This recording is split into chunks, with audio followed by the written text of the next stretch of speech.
Microphone. Hello. Microphone. All right, let's get this going. Oh.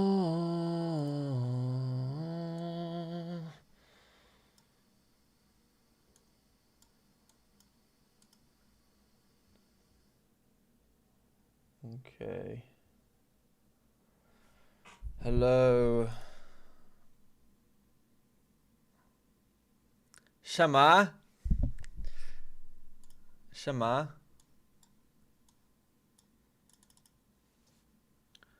Um, just getting some stuff set up real quick.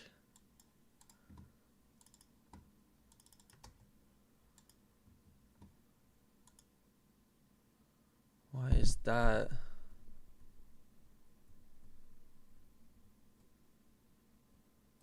So, okay.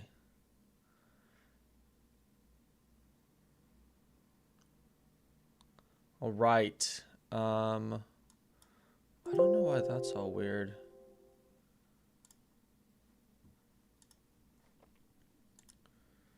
Dogs. Okay, that looks better. Haha, okay, that's way better. All right. Shema, how is everybody? Let's do it. Let's do it. Let's learn some Polish. Okay, the window light is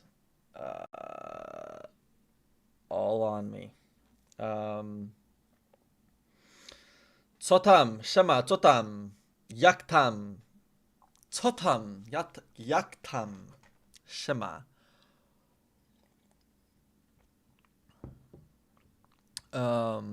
Dzień dobry. We're going to learn how to tell time today in Polish. We're going to learn how to tell time. Co słychać? Co słychać? That means like what's poppin'? Like it's kind of like co tam, right? Jak tam?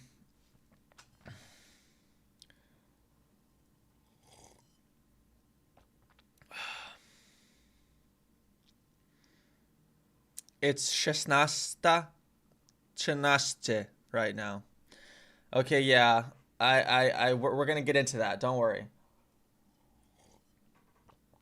Do not worry. Are you worried? Don't be worried.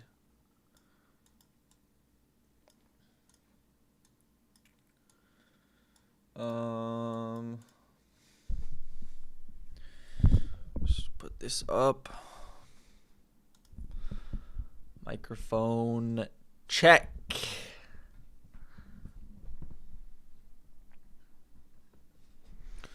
All right, that's better. Hello, hello, hello, hello, hello. How's it going over in Poland? How is Poland? Jak idzie na Polska? How's it going in Poland? Something like that.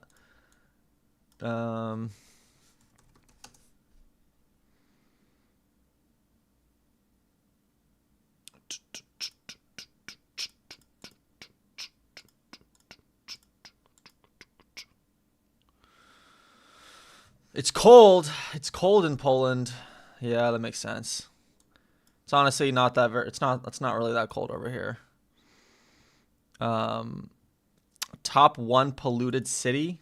I feel like Poland is not very polluted, just like in general. Is that crazy to say?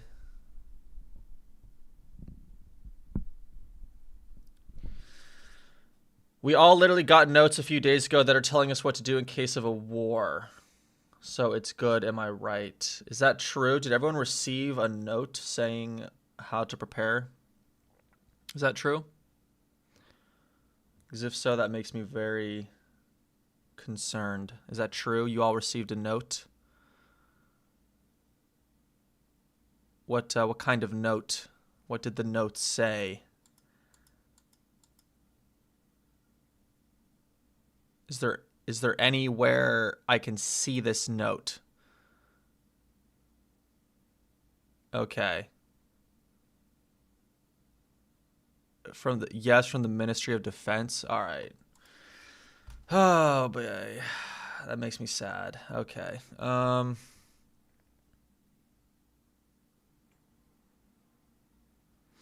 It's like a book for every emergency. Okay. Well,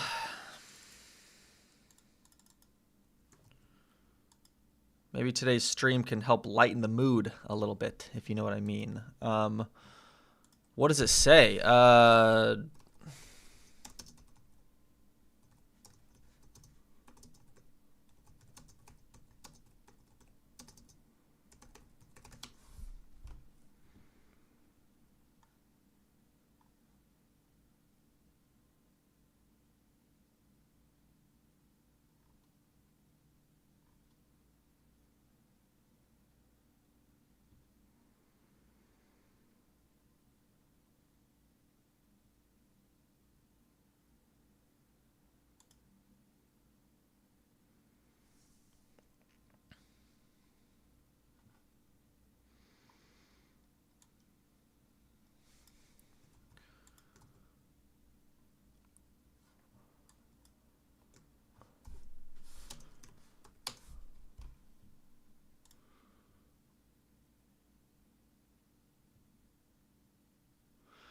I'm not gonna understand this website. That's funny.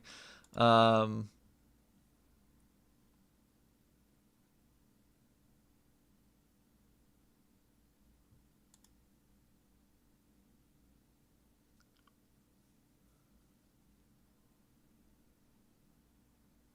are you muted? No, I don't think you're muted.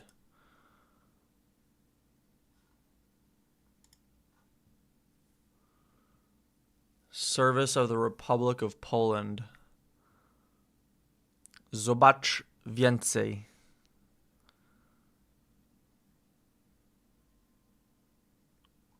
Um,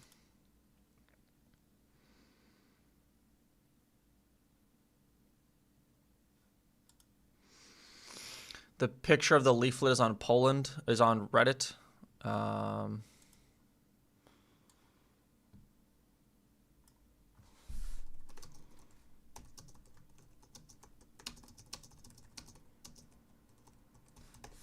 is it just like about what to do in case of emergency, or is it like specifically about war?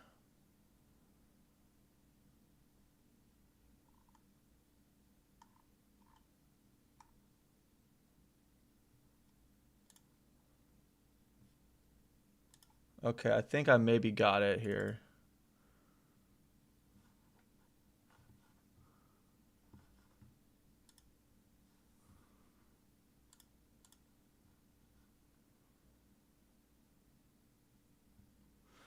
It said case of any emergency. Okay.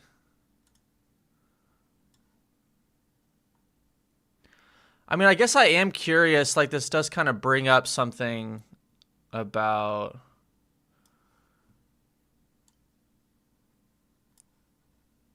Because I know, like, some, like, Russian drones or missiles have, like, fallen within the Polish border, pretty recently. I guess, is this, like, something that.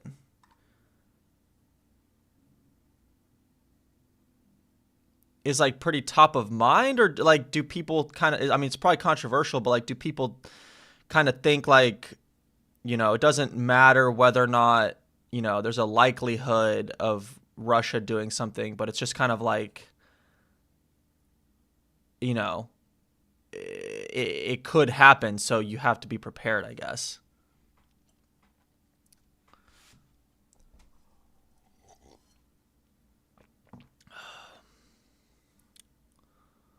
um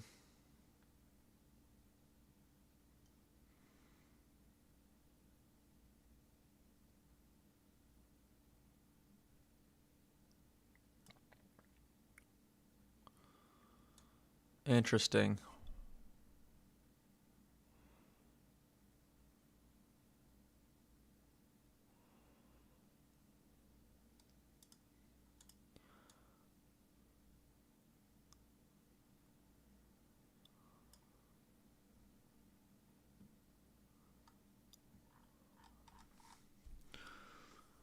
Every citizen of the Republic of Poland has a constitutionally mandated duty to defend the country. Poland's security doesn't depend only on the military, but is founded on mass involvement from our country's citizens.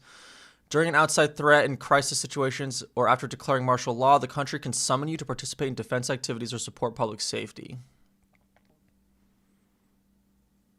Interesting.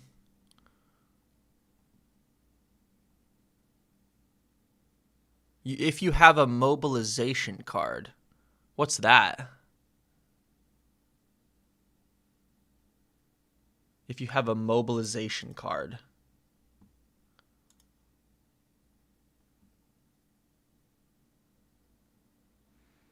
Is that different than just like being in the military?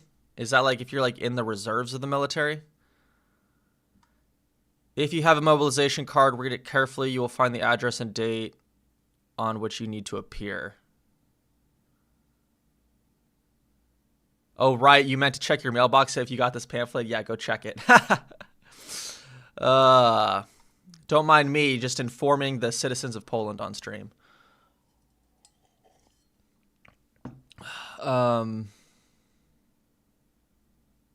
They changed some things in Polish grammar, so if you want, you can check that. They can do that. They just changed things in Polish grammar. Polish grammar changes. Recent news, I guess. I don't know. Poland introduces biggest changes to spelling in almost a century. Really? Yeah, but it's not major. A series of changes to the official spelling of words has come into effect in Poland in the start of 2026, marking the biggest orthographic shakeup to the Polish language since 1936. 1936. Okay, here we go. Among the changes are demonyms. I do not know how to pronounce that correctly. Referring to people from cities or districts should now be spelled with a capital letter, as those referred to nationalities already are. Krakowianin. So, what is a demonym? Okay, what is a noun used to denote the natives or inhabitants of a country? Okay. Cities or districts should now be spelled with a capital letter. Okay. Really? Krakowianin, you're a Krakowiak.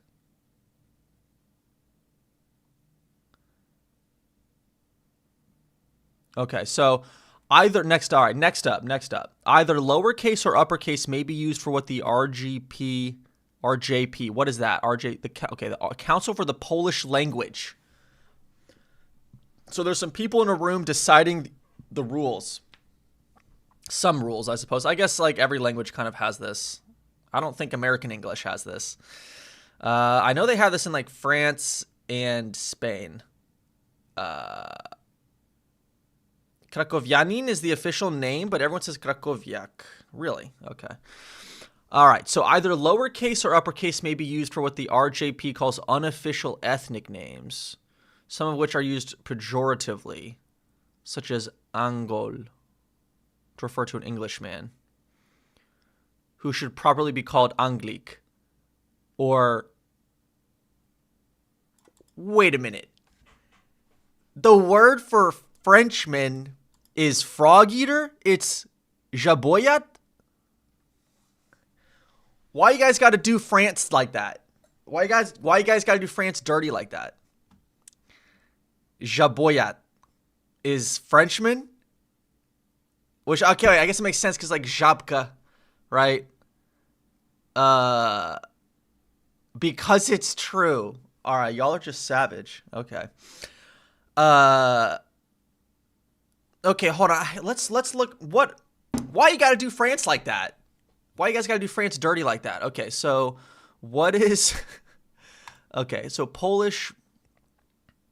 Okay, let's just go to DeepL here. Let's just go to DeepL. It's not official. So what's okay? So Frenchman. Oh, Francus. Frenchman Englishman. Anglik. So that's not okay. So that's not the official term. All right. Is it because the way the language sounds? Is it because of the way the language sounds? I feel like saying frog eater, like, that doesn't sound that derogatory to me. It said pejorative terms. Yeah, I guess I don't even know what was pejorative. What does that mean exactly? Expressing contempt or disapproval. Oh, wow. Thank you. Thank you for knowing English better than I know English. All right, let's try this again. Either lowercase or uppercase may be used for what the RJP calls unofficial. Okay, I got to just read more carefully.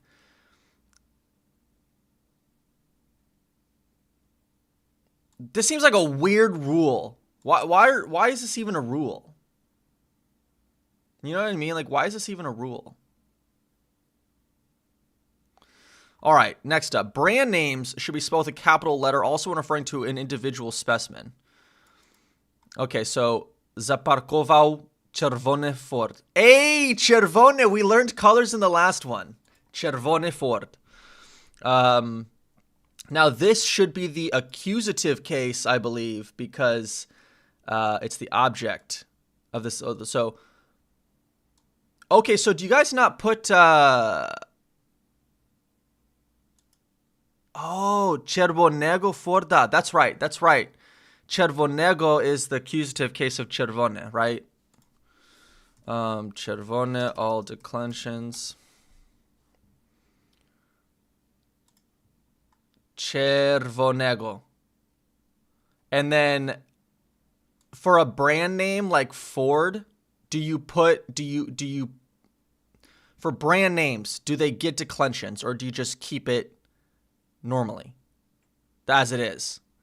Right. That's nominative. Czerwony Ford, but you'd say czerwonego, and then I guess people are saying Forda.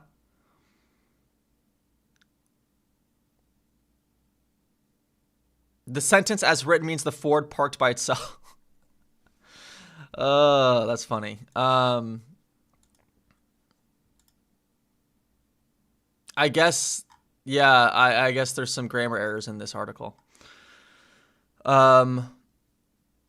Zaparkował. So, to park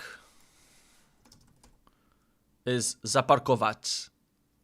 Zaparkować. So I park. Zaparkowam. Zaparkowam moje czerwonego samochodu. Right? Moje. Zaparkowałem. Yeah, I know. Well, this is also mój czerwony samochód. Just mój. Okay, but zaparkowałem is... Okay. So to just say, like, I'm parking the car, would I just say parkowam? Because, like, the za, does this make it perfective aspect? Yeah. Okay, parkuje. Okay, all right. Parkuje. Like, I'm parking my car. Parkuje samochód. Parkuje. Parkuje samochód. Okay.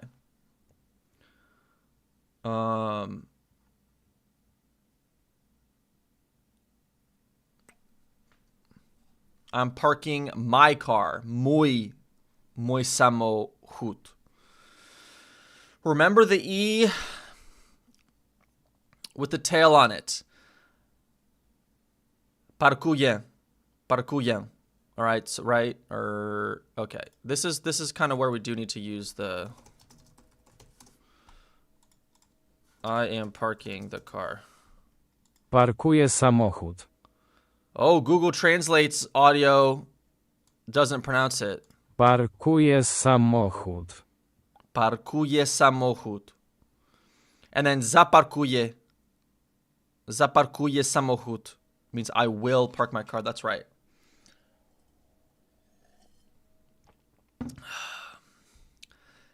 Yeah, guys, honestly, I think the decision I've come to is to just when the E with the tail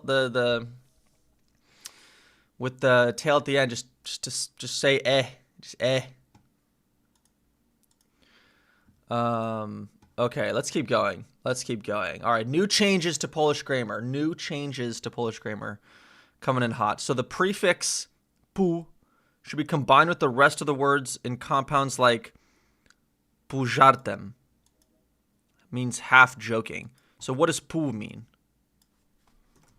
What is pu? It means half. Okay. Okay, so hold on. This is going to be good to lead into learning how to tell time. Is this going to be like how we say like 10:30? Or like if you want to say like 10:30, you'd be like 10:30, right? Yeah, kind of close to that. Okay, we'll get there. All right, we'll get there. All right. Next up, the prefix nie should always be combined with adjectives and adverbs, regardless of semantic interpretation. Previously, writers could opt to write the word separately based on the specific meaning. So is that like nienawidzić, right? Like to hate. We learned that last time. Nienawidzić, right?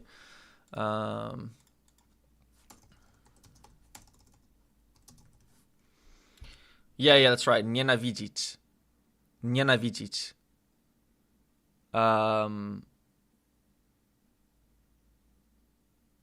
Okay.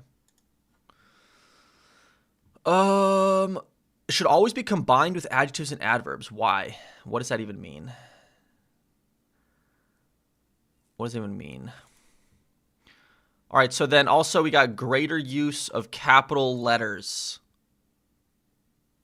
Nienawidzieć.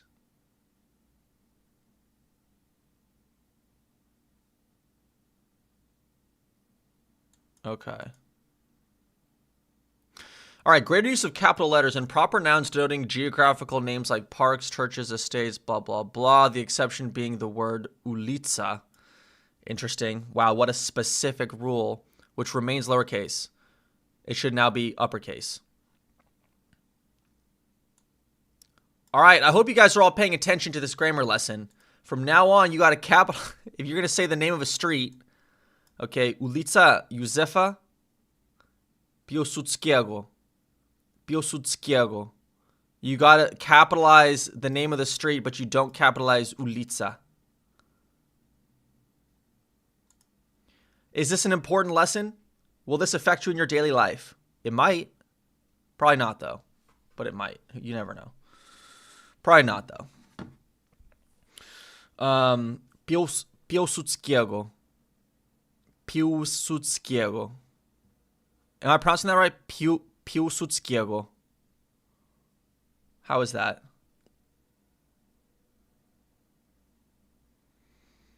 Pił. Like I feel like the I, the combination of I and then the L with the cross through it is kind of difficult. Brama Warszawska. What's that? Brama Warszawska? Let's just Google it. What happens?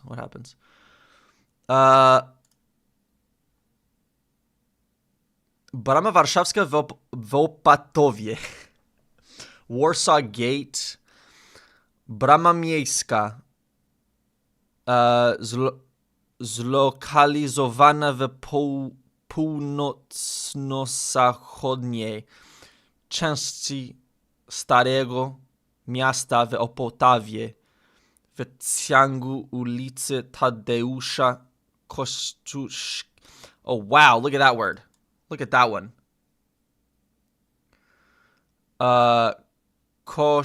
Kościuszki. I'm trying to get better with the S-I-C-I versus the S-Z-C-Z thing. This guy's the GOAT? Who is this?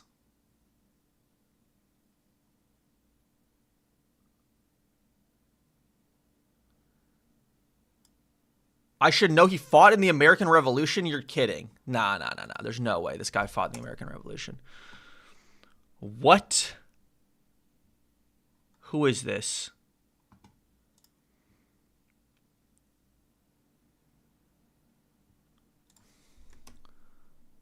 Tadeusz Kościuszko. Was a Polish military engineer, statesman, and military leader who became a national hero in Poland, the United States, Lithuania, and Belarus. He fought in the Polish-Lithuanian Commonwealth struggle against Russia and Prussia, and he fought for the U.S. in the American Revolutionary War? There's a statue of him near the White House? What? How did I not know about this guy? Tadeusz. It's Andrzej Tadeusz Bonaventura Kościuszko. Oh God, USA history in schools is cooked? Yeah, I know, it is. You're right. Yeah, I know. No, I did not know this. This is crazy, actually, right now. Was born in February 1746 in a manor house. Holy cow! All right, this looks like Brzęczyszczykiewicz right here. Medichowszczysz. Oh boy, You guys see this? Medichowszczyzna. Medichowszczyzna. How is that? Medichowszczyzna. What is this place? Oh, that's nice. That's nice. Okay. It's in Lithuania. Okay. It's in Lithuania. In 1780. Wait, really? Okay, hold on. Okay, so in 1776, Kościuszko moved to North America, where he took part in the American Revolutionary War as a colonel in the Continental Army. I'm already having my mind blown. Where he took part. An accomplished military architect, he designed and oversaw the construction of state-of-the-art fortifications, including those at West Point, New York. In 1783, in recognition of his services, the Continental Congress promoted him to brigadier general. Jesus. Upon returning to Poland in 1784, Kościuszko. Okay, how am I saying that? Am I saying that right? Kościuszko. Kościuszko.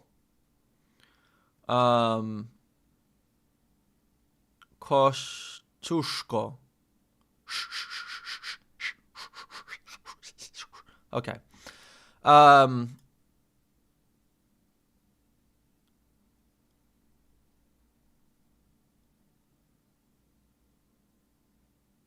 Kościuszko.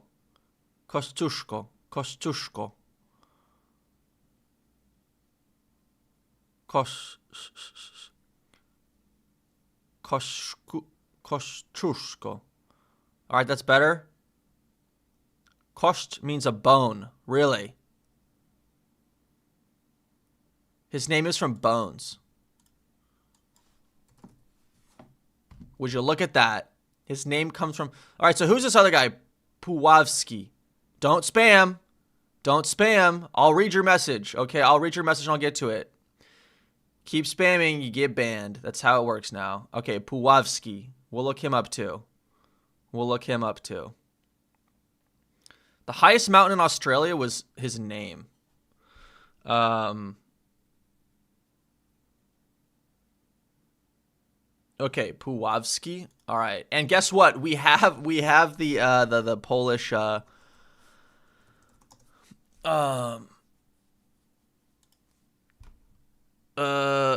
Is it this guy? Is this the guy? Looks like the same time period. Was a Polish nobleman, soldier and military commander who has been called the father of American cavalry. Are you telling me that the Americans would have lost their own Revolutionary War if it were not for Poland? You're telling me America would have lost if it was not for Poland? That's crazy.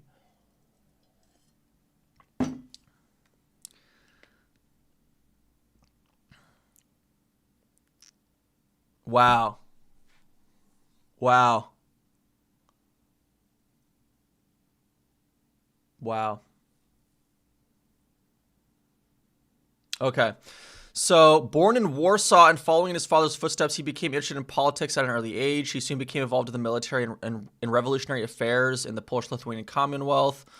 Pulaski was one of the leading military commanders of the Bar Confederation and fought against the Commonwealth's foreign domination. When this uprising failed, he was driven into exile. Dang. Okay. Following a recommendation from the Benjamin Franklin, Pulaski traveled to North America to help in the American Revolutionary War. He distinguished himself throughout the Revolution, most notably when he saved the life of George Washington. What? No way. No way. Right? That can't be. You're telling me George Washington would have died in the Revolutionary War if it was not Poland created USA. Someone put that on a shirt. Someone put that on a shirt. Poland created USA. Wow, this is crazy. Why did they skip this at your school? I mean, I feel like this is a little bit like niche. It's pretty specific. So, I mean, I feel like in history class, we like kind of learned more like broad strokes. The United States of Poland. That's hilarious. At the siege of Savannah, while leading a cavalry charge against British forces, he was fatally wounded by grape shot and died shortly after. What is this? In artillery, a grape shot is a type of ammunition that consists of a collection of smaller caliber round shots. Okay, all right.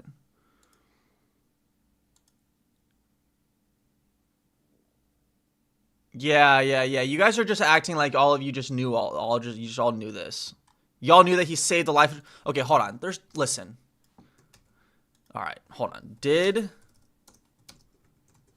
save George Washington's life. Let's see what this has to say. So, Kazimierz Pulaski. Let's see. Where does this say this? Where? No way. His dad was Yusef. His dad was Yusef. All right. That's sick. Okay. All right. Where does it say about George Washington? With Franklin even describing Pulaski to George Washington as an officer famous throughout all of Europe for his bravery and conduct in the defense of the liberties of his country. Interesting.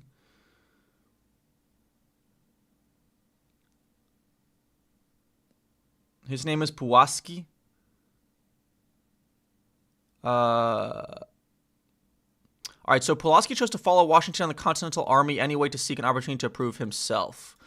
That opportunity came at the Battle of Brandywine on September 11th. The British caught Washington in a precarious position with a clever flanking maneuver. It appeared that the Americans might be routed and Washington captured, but Pulaski, who possessing no rank, asked Washington to give him temporary command of some cavalry. Washington agreed, and Pulaski skillfully led a counterattack, helping delay the British enough for the Continental Army to retreat and regroup. So this guy came from Poland. Sorry, not this guy. Kazimierz Pulaski came from Poland. And to basically just prove himself, because I guess he was just that cool, leads a cavalry charge to prevent George Washington from being flanked and outmaneuvered by the British Army and ultimately captured and probably killed. I feel like more people in the United States need to know who these people are. Americans do not know who this is. They don't know who this is. I'm telling you right now. I did not know who this is. Okay, Polish.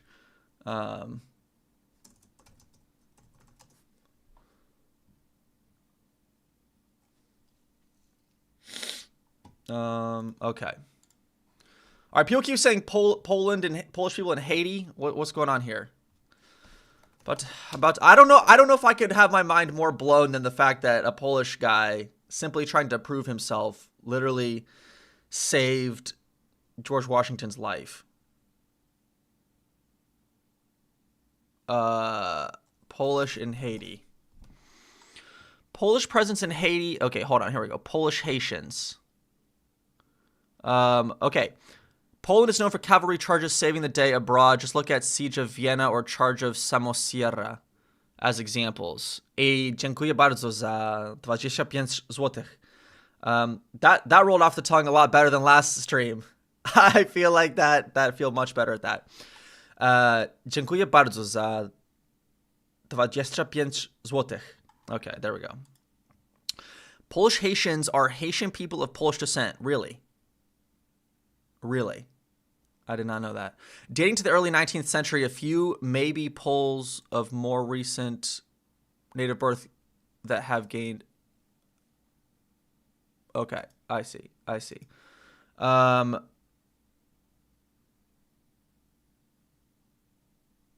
Siege of Vienna.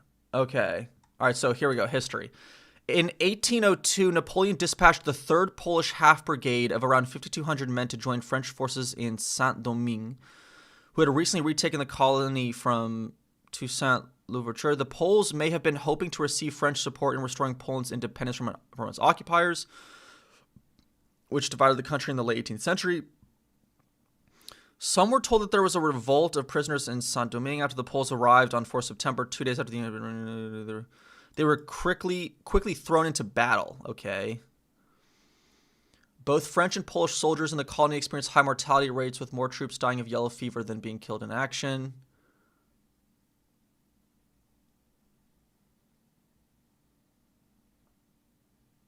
Wait, so why were they there? Is this just like some like imperialist colonization stuff? Okay. The Poles would find kinship with the Haitians, and many would come to believe that the former slaves were fighting for the same ideals of freedom and independence to which they, the Poles, aspired. Okay, in return, the Poles would find support from the people of Haiti, who sympathized with their shared mistreatment at the hands of the French. One fervent supporter of the Poles was Boisrond Tonnerre, who would come to believe, read about Tadeusz Kościuszko. He's the GOAT. I have him up. We are learning about him as well right now. If you're just tuning in, we're learning about the Polish goats of the 18th century. I have to say, oh wait, hold on. Potrzebuję powiedzieć, like I need to say. Potrzebuję, right? That means to, like potrzebujeć means to need. Potrzebuję powiedzieć. Potrzebuję powiedzieć or muszę. Does that mean like I have to? Muszę powiedzieć. Muszę potrzebować. That's right. So muszę powiedzieć dziękuję bardzo za 10 złotych. Okay. Let's keep going. All right, so one fervent supporter of the Poles was Boisrond Tonnerre. He would come to believe that both the Poles and the Haitians shared a history of fighting against tyranny. The shared value of liberty would lead Boisrond Tonnerre to refer to the Poles. Both potrzebuję and muszę are both okay. Muszę is more commonly used. Okay. Okay. All right, sorry, I skipped this part. Surviving Polish soldiers admired their opponents, and some 500 or so of them would eventually turn on the French army and joined the rebels. Out of those Polish soldiers who remained along the songs of the French, some intentionally failed to properly follow orders and refused to murder captured prisoners. This is beautiful, guys. This is beautiful. I'm honestly, I'm really proud of Poland for this. I'm really proud. This is awesome. You also need to check out Corporal Wojtek. We will. We'll check it out. We just hated colonialism. I mean, Poland has every right to have beef with colonialism. All right, so here we go. After Haiti gained its independence, oh wait, hold on, I missed something. I totally missed a bunch. Okay, so he would come to believe that the Poles and the Haitians shared a history of fighting against tyranny. The shared value of liberty would lead to boys trying to refer to the Poles as the white Negroes of Europe. Okay, Władysław Franciszek Jabłonowski, who was half black, was one of the Polish generals, but died of yellow fever soon after reaching Saint-Domingue. The Polish soldiers are credited with contributing to the establishment of the world's first free black republic and the first independent Caribbean state. That's crazy.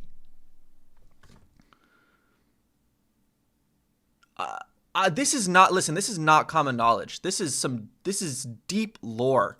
Okay, and yes, we're going to get to the Polish lore iceberg at some point in this stream, but wow. Okay. All right. After Haiti gained its independence, Dessalines recognized the Poles and spared them when he ordered the massacre of the establishment of slavery, which consisted of most French whites and many free blacks on the island.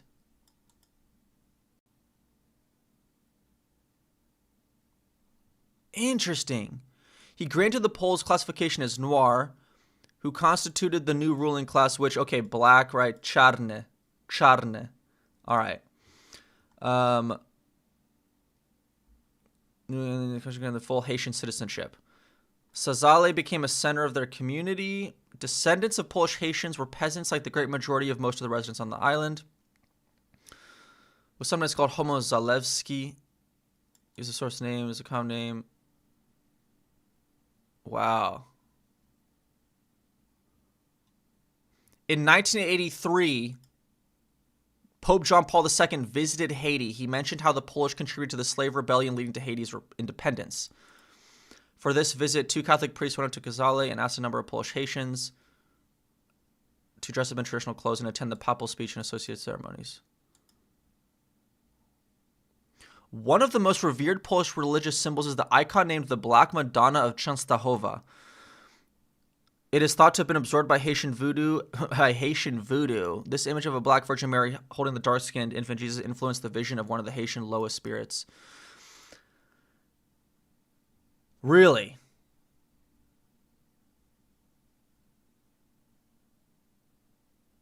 Shadow banned check. I guess you're not shadow banned. We can all read your comment. All right. All right, let's do it. Corporal Wojtek. Let's do it.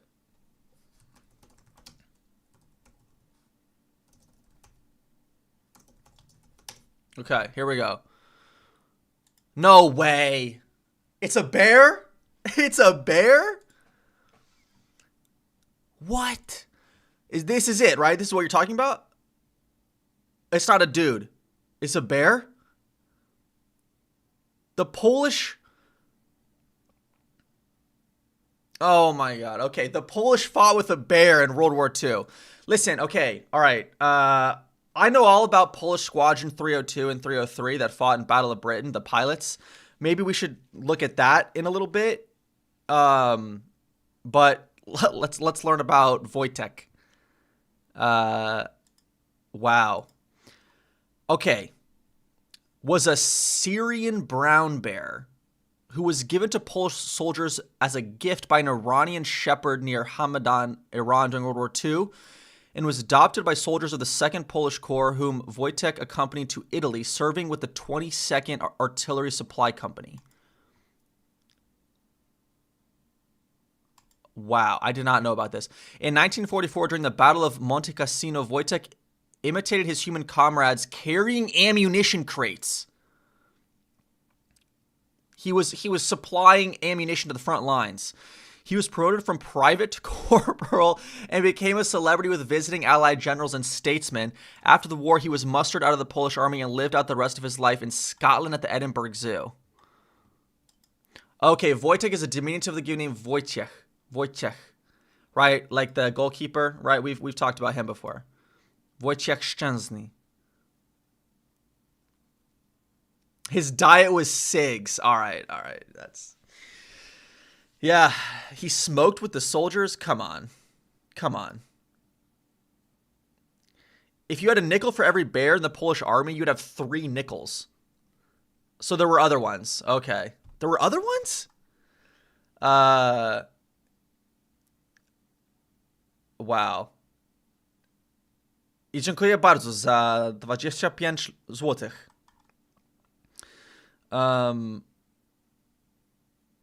He didn't smoke, he just ate them. Okay, so in the spring of 1942, the newly formed Andros Army left the Soviet Union for Iran. All right, hold on.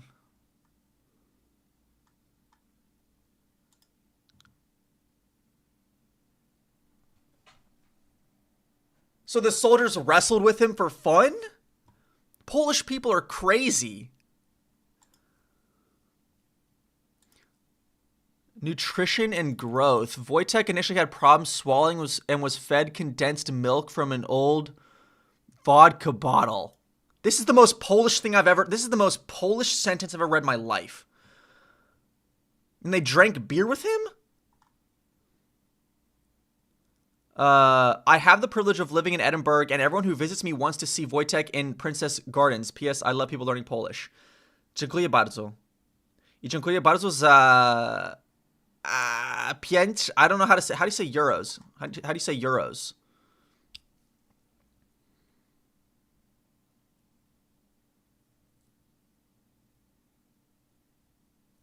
Funtów? Or you just say euro? Euro? You just say euro. Oh, that's pounds. I always mess that up. So pounds are, you'd say funtów. No. 5 funtów. Funtów. Okay. Dziękuję bardzo za 5 funtów. Funtów. Okay, hold on. So... God, I have too many tabs open. I hate having too many tabs open. Okay, so 1 pound, 2 pounds, 3 pounds. Oh, whoops. 4 pounds, 5 pounds. Okay. So it's funt, funte, and then funtów. Okay. It's Edinburgh. You have 50 tabs open right now. That's not good. You got to close some of those. You're gonna give me an aneurysm. I can't. This is already too many tabs. This is too many tabs open. I'm gonna get an aneurysm. All right. We're learning about Wojtek the bear. How do you say bear? Is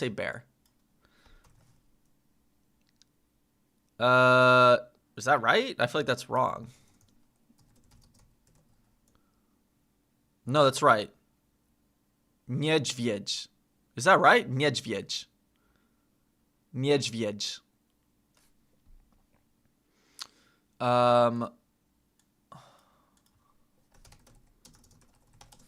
That is right? Okay.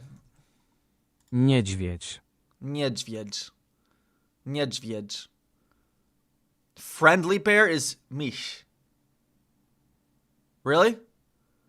Miś is small bear. It literally means honey eater. Really? How do you say honey? Mute. Okay, well that's wrong.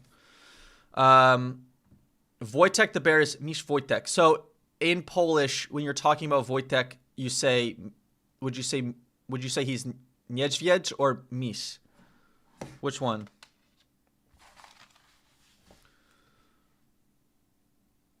You'd say miś? Okay. I gotta find my notebook with all my Polish on it. I don't know where I put it. Oh, here it is.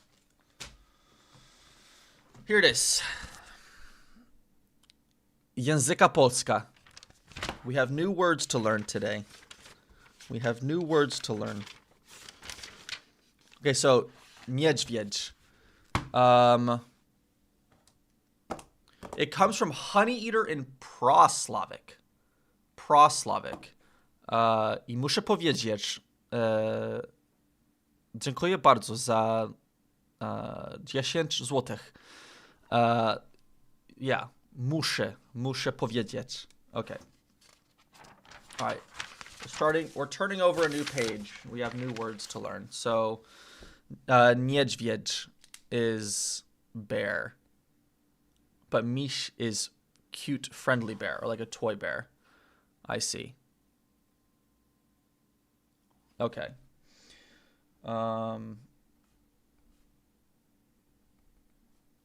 I guess I got thrown off because of the nye at the beginning. I was expecting it to mean like no or something. Also, yeah, okay. We're losing focus again here. Why does this keep happening? Maybe my camera's old.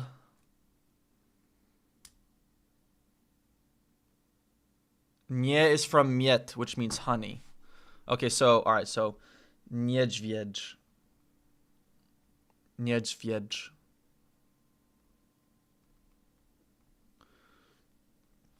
All right. We'll do, okay, not today, but we'll do an episode where we learn animals. We kind of already did, but like we'll go more in depth, but that's not today. Okay, guys, listen, I love learning about history. I love Polish history. We will come back to this. Actually, you know what? Hold on. No. This would be. Let's watch. Okay, we're gonna real quick watch a video on Wojtek. Let's find a video on Wojtek. Wojtek the bear.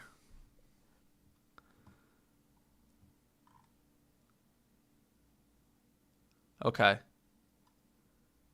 This bear was an actual soldier. This bear was actually a soldier. But how? You see, it was 1942, and the 22nd Polish Artillery Company were passing through the mountains of Iran, on their way to the front lines to fight the Nazis. While passing through a town on their way, they were stopped by a young Iranian shepherd, looking to trade with them for rations and a Swiss Army knife. When the Poles asked what he had to offer in return, the young shepherd produced a burlap sack containing an orphaned Syrian brown bear cub. You see, this bear's mother was shot by hunters, which is how he ended up in a low-tech Pokeball being offered as a trade deal. The Polish looked at the bear and, clearly seeing the potential for insane dad lore, said, "Damn good deal." And in the most worthwhile trade deal in history, parted ways with their supplies in exchange for a f***ing Pokemon, adopting him into their ranks and naming him Loki. Okay, kind of true. Loki, an actual Pokemon sort of situation here. Wojtek. And the 22nd. Okay, did he have like one like main trainer, or like did they all like just take care of him?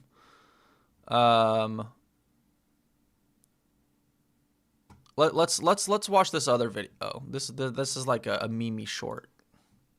In 1942. Okay, the story of Wojtek. Oh god dang it. The story of Wojtek, the Polish military bear. Let's do it. A band of Polish soldiers. In 1942, a band of Polish soldiers recently released from prisons and work camps stumbled upon an unlikely mascot, a brown bear cub. Enamored with his antics and friendly personality, the troops took on the cub as one of their own. The bear grew and the war progressed. As the men ventured into combat, Wojtek the military... Okay, but can you imagine a bear... I don't think this... I guess we'll learn about this, but could you imagine a bear running at you full speed in battle?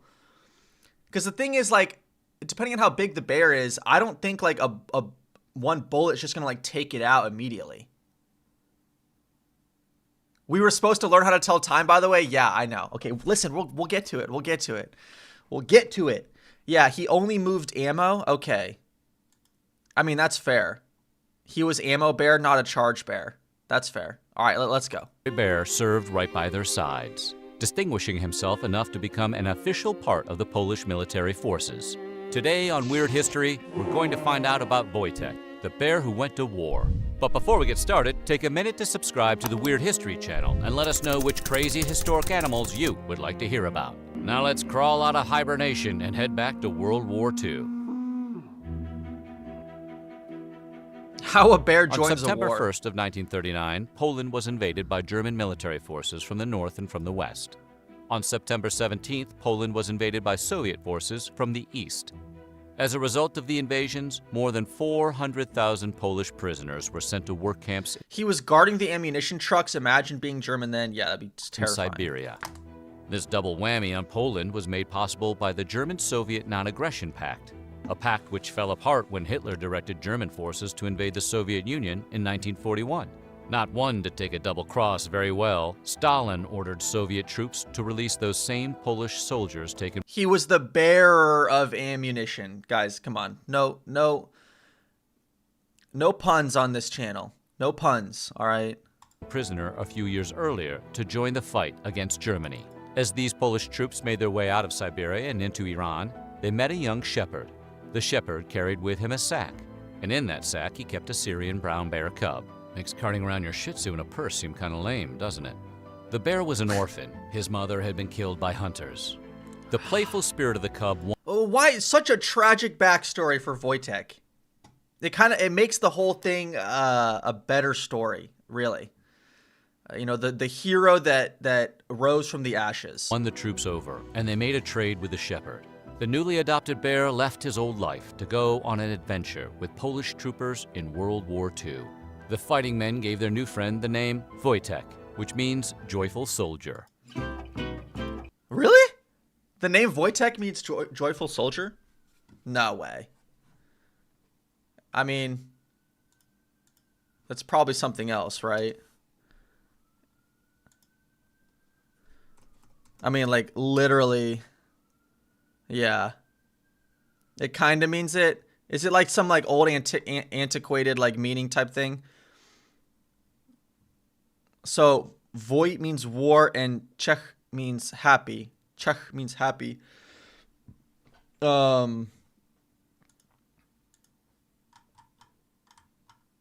Let's see.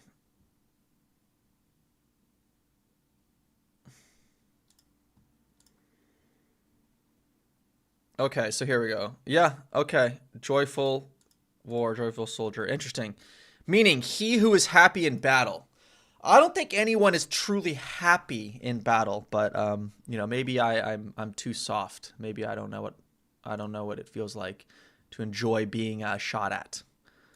Okay. Where were we? A brown bear in the ranks of soldiers tends to stick out.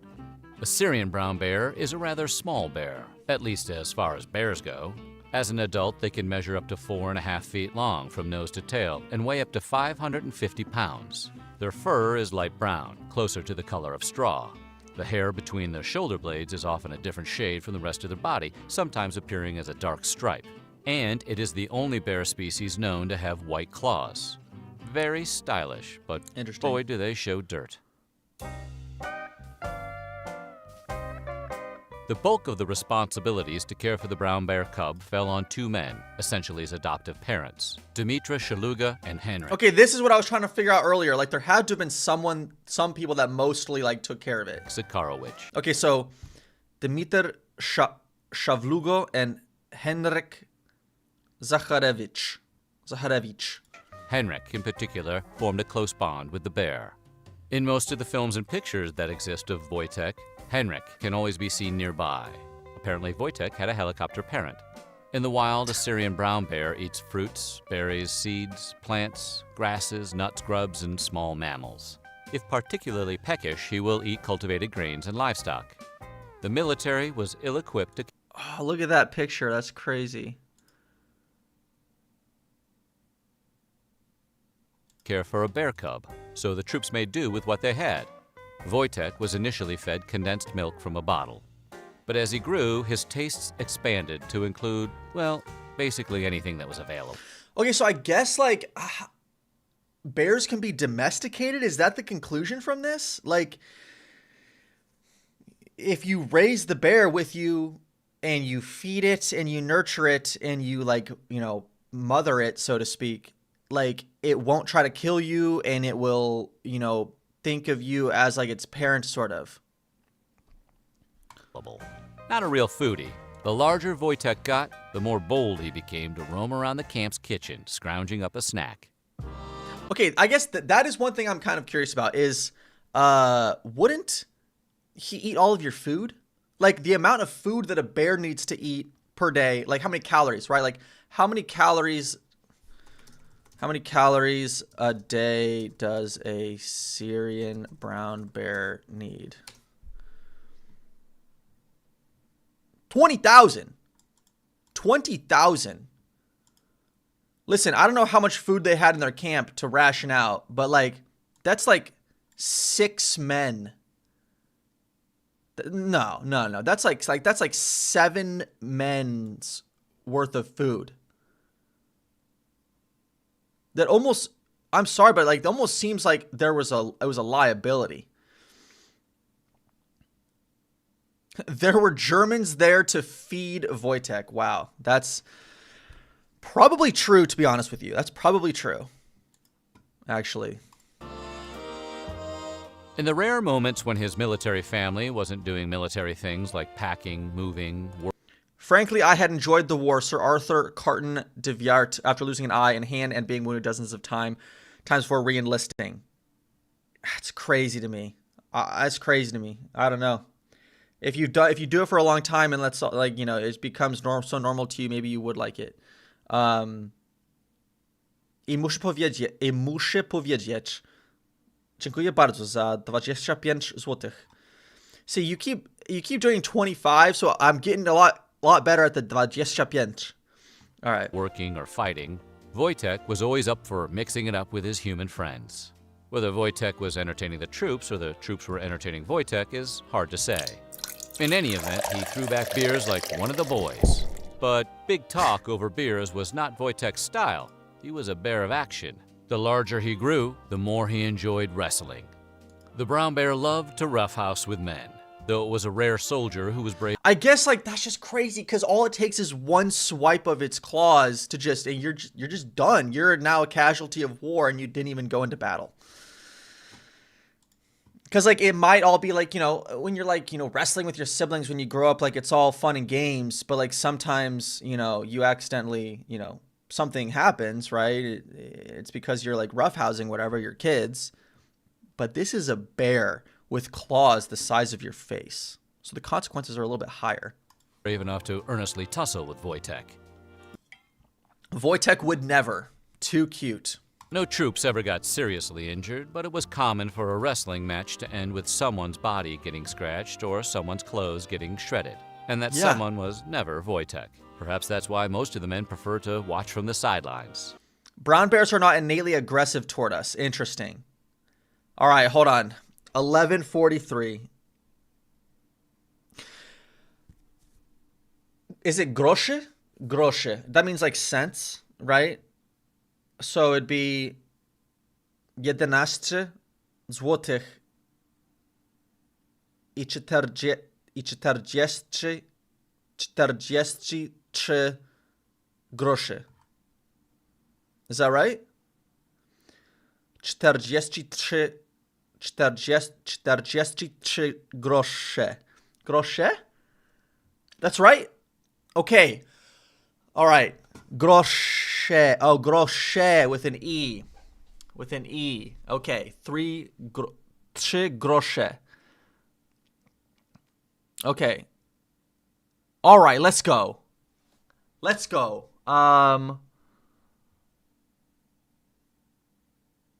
Okay, so where's Deep L? So what is it? So it's like cents or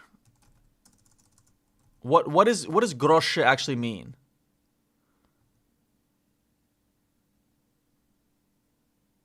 Like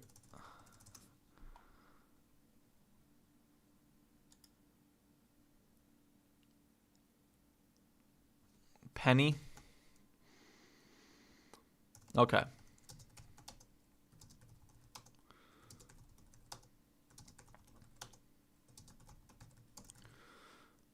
Okay, so it's grosz. So it's jeden grosz,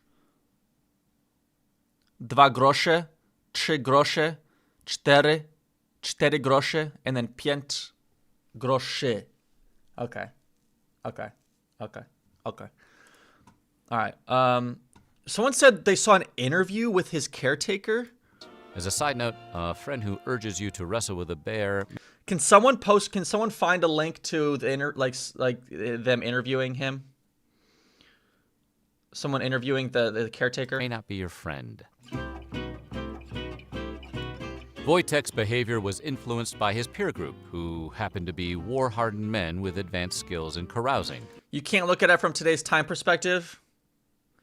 Yeah, I mean, why not? Why couldn't you have a bear in today's army?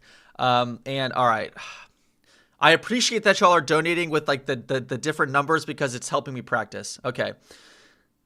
Dziękuję bardzo za 21 złotych i 37 groszy. Groszy. Right? Yeah, it's a meme number. I know. 2137. If you check out the last stream I did, we ended the stream right after 2137 and we sang Barca.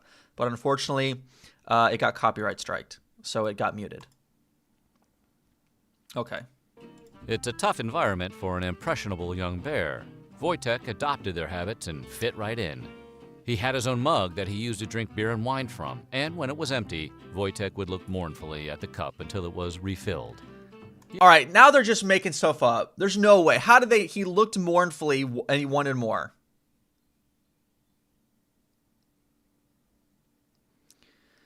Dude, it sounds kind of unnatural. You don't have to say złotych and groszy all the time. So then what would I say?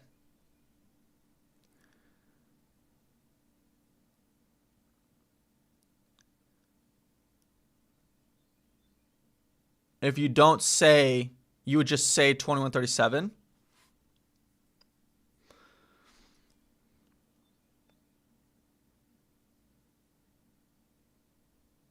Just the number. 2137.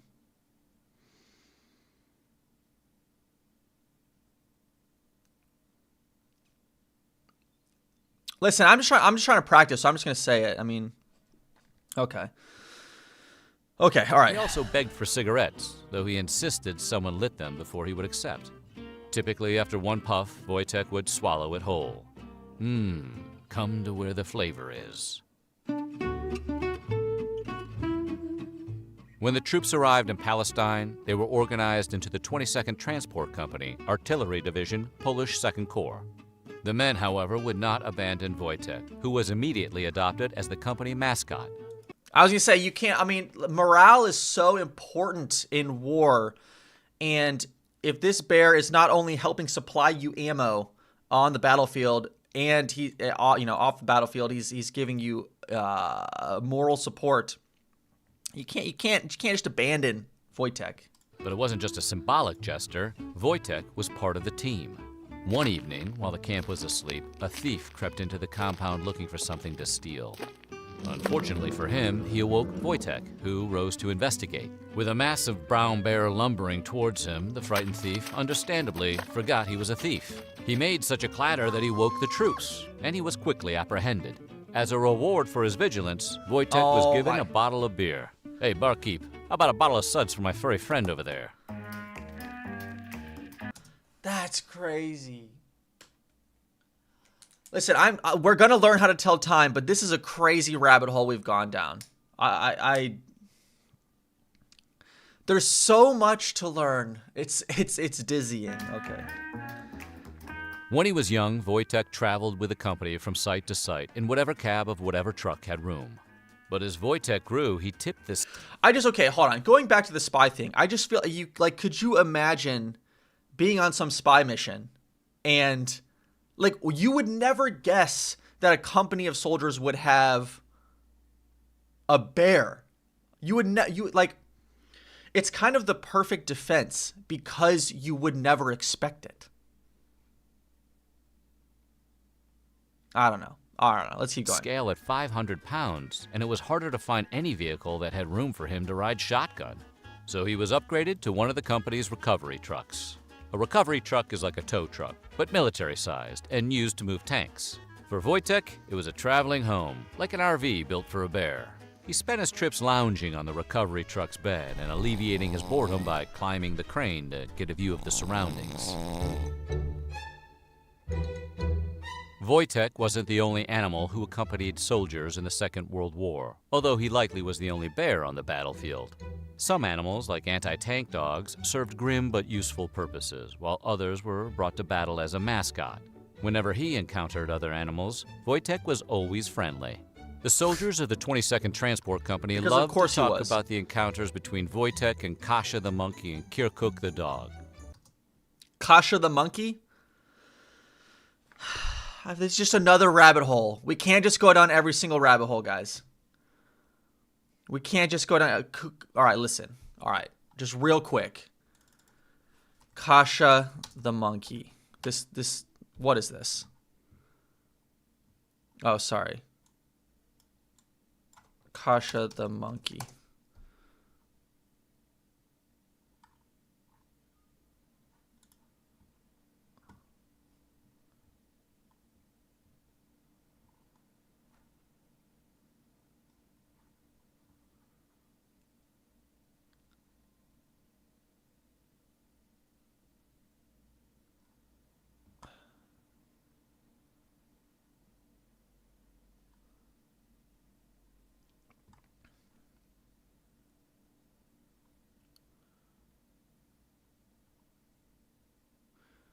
The company received a monkey, Kasia, on September 24th, 1943.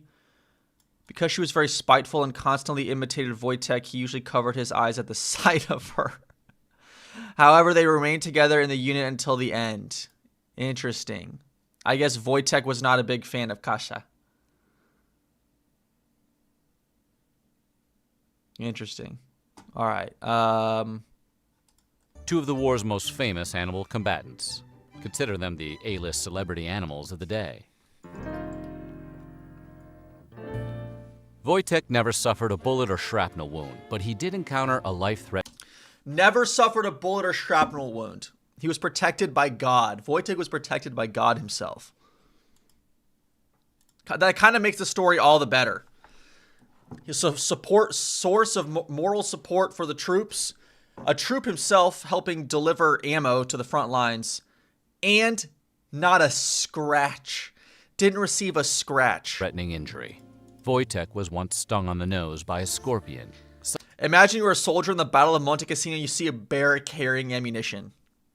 Absolutely ridiculous. Such an injury is often lethal. In fact, his friend Kirkuk the dog succumbed to a scorpion sting.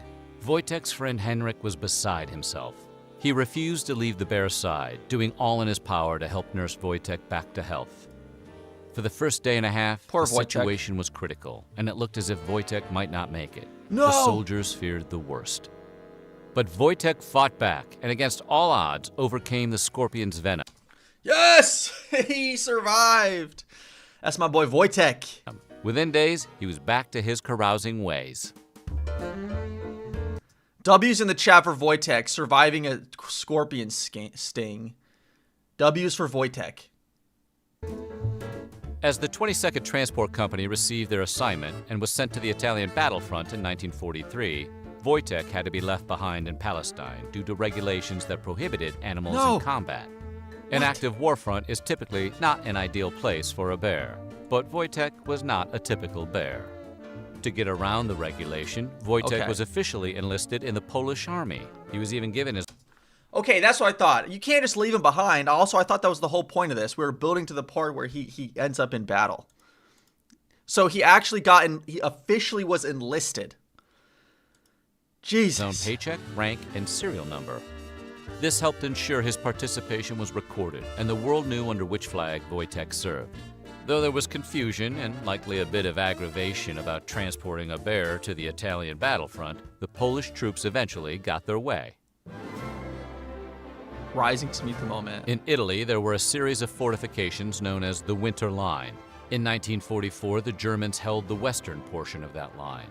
and the Allies determined that breaking through that line near a rocky hill known as Monte Cassino would give them access to the Italian capital of Rome. Atop the hill was an abbey that had been converted into a fearsome stronghold. The abbey ultimately withstood 3 assaults before the Allies drove its inhabitants backwards into Rome. During one of these assaults, Wojtek's pal Henrik, serving as an artillery spotter, pulled forward into battle and had to leave his bear friend behind. Left among the men who armed and manned the guns, Wojtek refused to sit idly by. Mimicking the behavior of the soldiers around him, Wojtek began to lift massive crates of ammunition. That's just absurd. That's insane. Like, I feel like that shows a lot of intelligence, right? Is this just all bears, or does this have to be, is this like Syrian brown bears are a particularly intelligent type of bear? Like, imagine being Henrik, his caretaker, and you have to leave Wojtek behind, and you're on the front lines shooting artillery, and you're running out of ammo. And then Rota starts playing somewhere in the background. And out of the fog of war comes Wojtek himself carrying the more ammo that you need.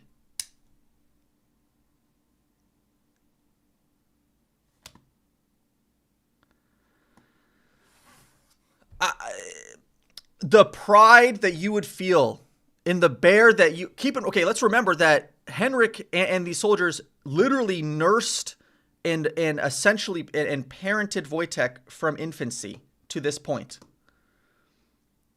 all culminating in helping in battle. I just, and having to leave him behind, but then he shows up with the ammo. I mean, and carry them towards the cannons, disregarding the gunfire and making himself useful throughout the assault. By the time Monte Cassino was in the hands of the Allies, more than 70,000 men on both sides had lost their lives. When the chaos of battle settled, the troops were able to rest, and word of Wojtek's exploits spread. His fearless actions and loyalty in battle made him a hero among the 22nd Transport Company. In honor of Wojtek's deeds, the official seal of the 22nd Transport Company was changed to feature Wojtek marching towards cannon fire, a shell in each hand. The logo was then featured prominently on vehicles, uniforms, and the like. Wow. And now he can retire to the countryside to live out his bear dreams. After the war, the 22nd Transport Company moved to rural Scotland, where they were stationed at an airfield near the village of Hutton. The soldiers Wojtek had spent the previous 3 years following into battle were restationed or sent home. One by one, they came to say goodbye to their furry friend. Wojtek's battle adventures were ending, but his time in the spotlight was just beginning. Word spread that there was a Syrian brown bear nearby, and Wojtek became a local celebrity among the Scottish people. He was profiled in stories, visited by locals, and inducted into local organizations such as the Polish-Scottish Association. In 1947, Wojtek left the military. Rising from his initial rank as private, he was honorably discharged, I imagine. Honorably discharged. Discharged as a corporal. He retired to the Edinburgh Zoo. There he enjoyed a good life as beloved celebrity, doing an occasional interview and appearing on a local children's show from time to time. Really? As the years wore on, Wojtek was never forgotten by his army pals and was visited by Polish soldiers he had served with. As 82-year-old Polish veteran Augustyn Karolewski described his reunion with Wojtek. Oh man, he kind of butchered that pronunciation. Augustyn Karolewski. As soon as I mentioned his name, he would imagine being ranked below a bear. A bear can give you orders. Yeah, that'd be rough. That would be Augustyn. Sit on his backside and shake his head, wanting a cigarette. Still one of the boys. In the wild, Syrian brown bears live between 20 and 25 years. Wojtek, for all his adventures, lived to a ripe age of 21 and passed away in 1963. So what do you think? Would you want to have a bear in your unit? Yes, that's an easy question. That's an easy question to answer. All right. Amazing. All right, that's it. That's it. We got to move on. We got to move on. We will maybe. I think we should just do a whole Polish history lesson on stream one day.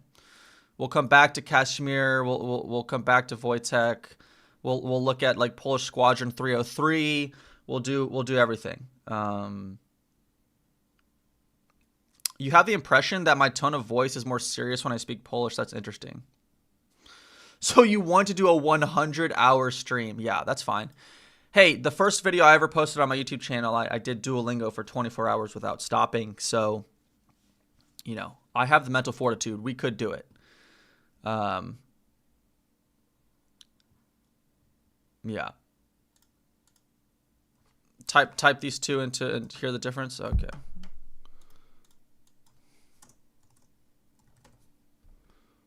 Kasza, Kasia. Kasza, Kasia. Kasza, Kasza, Kasia. All right. Let's do it, guys. Let's do it.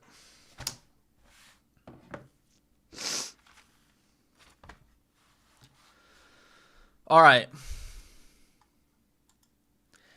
Today, we are going to learn how to tell the time in Polish. If there's one thing I've learned about Polish so far, I'm sure that this should go quite smoothly. But probably not. All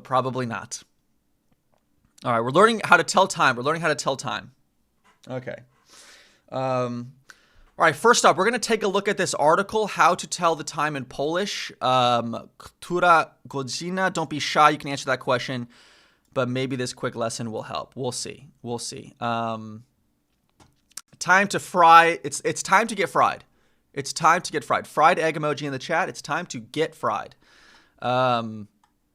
I guess we're going to learn everything. If there's one thing... Okay, hold on, sorry. Then, once we've learned everything, to reinforce our learning, to spice things up, we're going to go over like a fake schedule that I made up. And to practice, to learn some verbs, to practice actually putting what we've learned in the real world, how you would actually say this. Now, a couple things. I'm pretty sure in Poland, y'all use the like military time. So that's why it's 21:37, not 9:37, right? That's why it's 21:37. How was that? How did that go? How did that go over? I feel like that's basically right.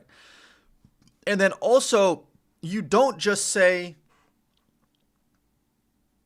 you use ordinal numbers for telling time, correct? Am I crazy? You use ordinal numbers. Maybe I'm crazy. All right, whatever. Let's get to it. Okay. So this says, fortunately, it's not too complicated. Why do I doubt that? Why do I already doubt this? Anytime I feel like it's gonna be simple in Polish, it's not. So I've just learned to stop to just stop letting myself down. Okay. All right. To start, you basically need a solid command of the numbers in Polish, particularly in the ordinal form. So first instead of one, second instead of... Oh, is that a typo? Second instead of one. Okay, you know what? Let's just fix this for them real quick.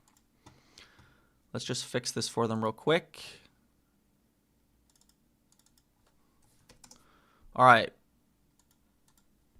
We fix it for them. So first instead of one, second instead of two, and so on. Once you feel like you have a pretty solid handle on that, following a few symbols will get you speaking punctually and precisely. Okay, I feel like we need to... I don't know the ordinal numbers. I do not know the ordinal numbers, so let's really quickly figure this out. Ordinal numbers in Polish. Polish ordinal numbers. Okay. Here we go. First is pierwszy.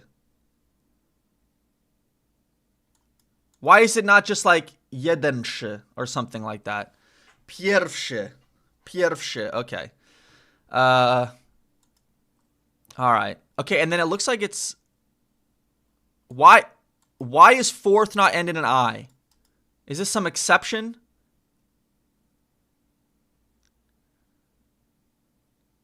Pierwsza, not pierwszy. Hours are feminine. Yeah, but this is not talking about it in the context of hours. This is just saying them, I guess, in the nominative case. When you tell the time, it's in feminine because godzina is feminine. So what I guess what does godzina mean exactly? Let's Sorry. Oh, it just means hour. Okay. When someone sneezes in Polish, how do you say bless you? What do you say? What's the way you say it in Polish? You say na zdrowie? Na zdrowie. Oh my god, na zdrowie, na zdrowie. Dziękuję, dziękuję, dziękuję bardzo. Okay, na zdrowie. Or you say 100 lat. You say 100 lat. If I sneeze, you say 100 lat. That's insane. The same as drinking, you say na zdrowie. Okay. All right, let's get to it. Where are we? All right, Polish ordinal numbers. So I need to put all these in the feminine version. But all right, so to help reinforce this, we're gonna write it down. We gotta write it down. So ordinal numbers.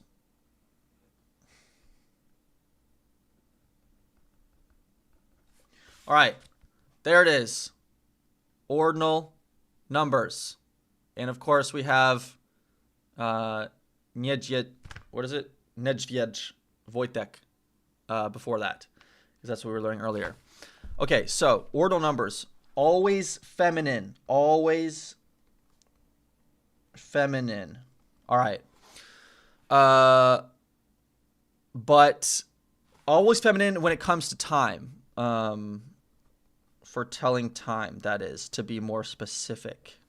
All right, so first, second, third, fourth, fifth, sixth, seventh, eighth, ninth, 10th. And because you guys use military time, you need to know it all the way up to 24, right? Like if it's 12 a.m., if it's midnight, or if it's 11 a.m., that's 23rd. That's the 23rd hour. So you'd say jest godzina, and then 20, whatever 23rd means.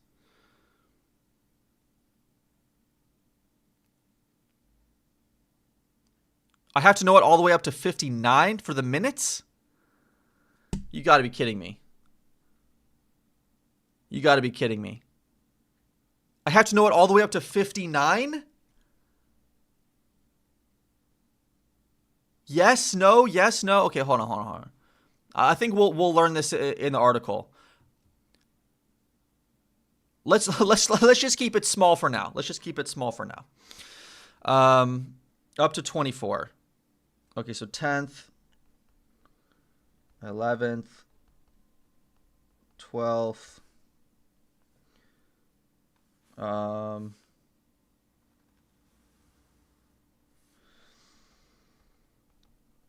13th,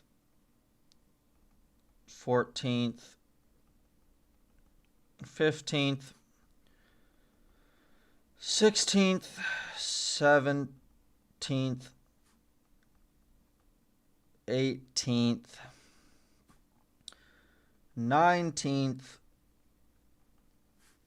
20th, 21st. Okay, I guess once you know, it just repeats, right? Okay.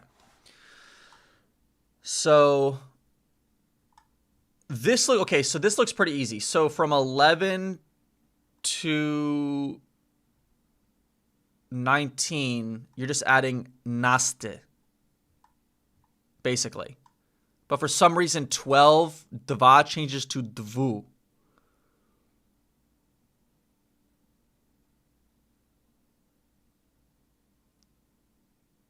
Stop saying military time. Guys, I'm from the United States. So, unfortunately, in the United States, it's called military time. I can call it normal time. But we are raised to call it military time. Okay, normal time.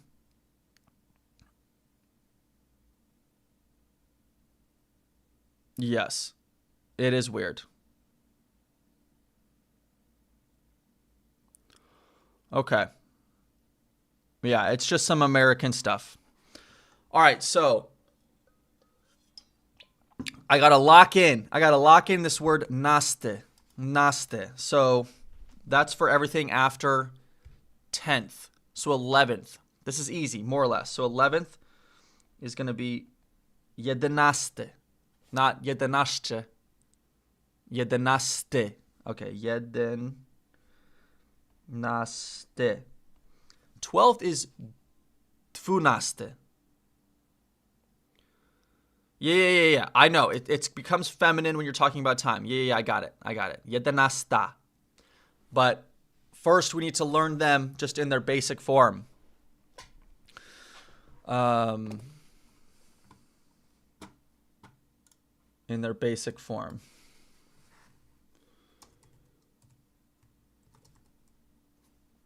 In their basic form.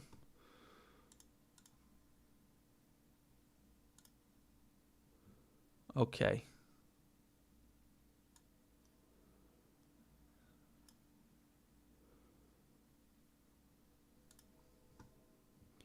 Okay.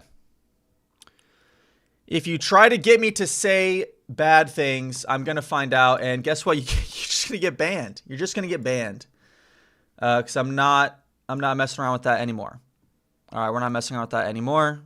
If you try to say bad things in the chat, yeah, you're just going to get banned. Simple as that. This is a G-rated YouTube channel where I struggle to learn Polish and other languages. Okay.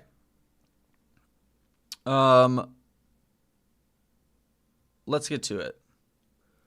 Military time is different. 0700 versus 7 o'clock. I guess that's true. I dziękuję bardzo za 10 złotych. Okay. Dziękuję bardzo. All right. Back to it. 12th is dwunaste. 13. So then just 13, 14, 15, 16, 17, 18, 19, and then 20th changes to 20. Okay. By the way, dwu in dwunaste comes from the fact that Old Polish also had dual form. Okay, that sounds like a rabbit hole that if we went down, I would fry my brain a lot faster than we want to. Okay. I feel like not only am I getting better at learning Polish, I feel like through this whole thing I'm getting better at learning languages in general. Okay, if you go down rabbit holes too far, it's hard to get out of them. All right, so 13th is 13. 14th is 14. Okay, these the prefixes are of the numbers separate from naste, right? It's like basically the exact same as for like just saying the teens. Right, because this would be naste, but this is naste, right? Okay. All right. So 15th is piętnaste, right? Not piętnaste, piętnaste. Okay. So 15. 16th is 16. 17th is 17. 18th is 18. Okay, so then that means 19th would be 19 with a T, right? Okay, yeah. 19.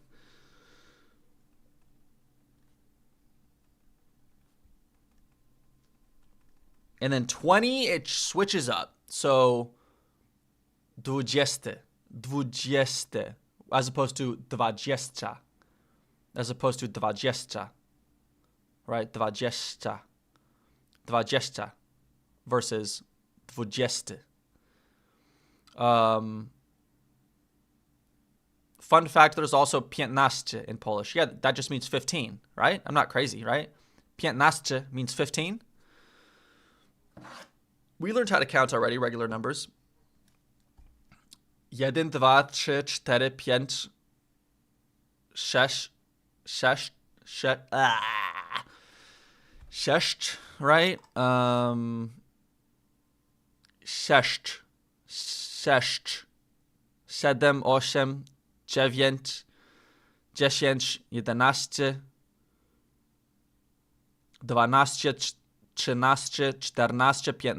14, 15, 16,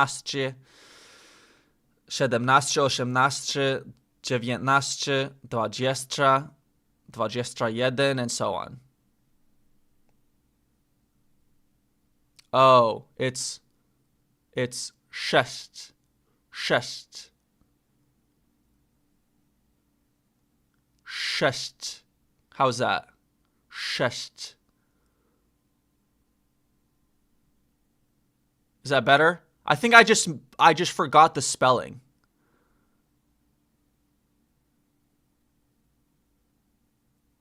Sześć. Sześć. Sześć. Sześć. Better? It's not that good, but it's close.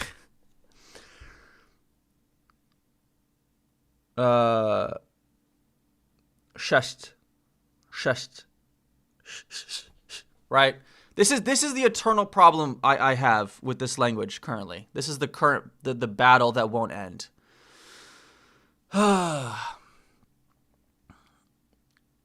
Right? The difference is versus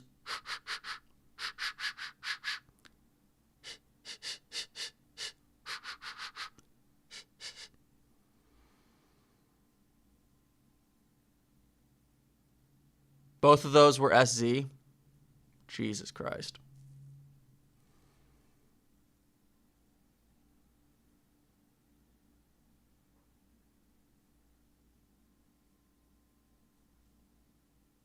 Okay.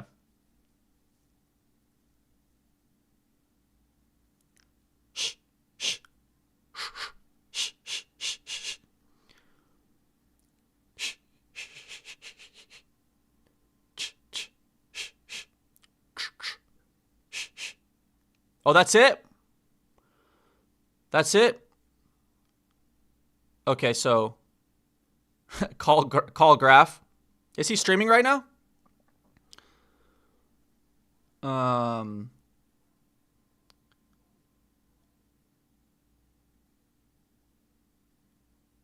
So it would be Kasha.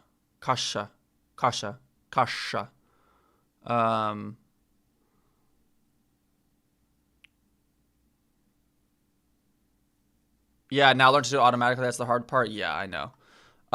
Try spelling that. Okay. So that would be 16.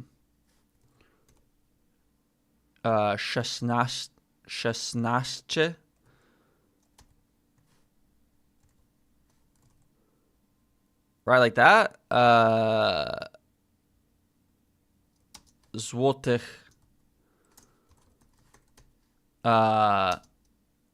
And 60. Is that right? Szesdziesiąt. It's okay, so it's 16. 16 złotych and then 60. So 60.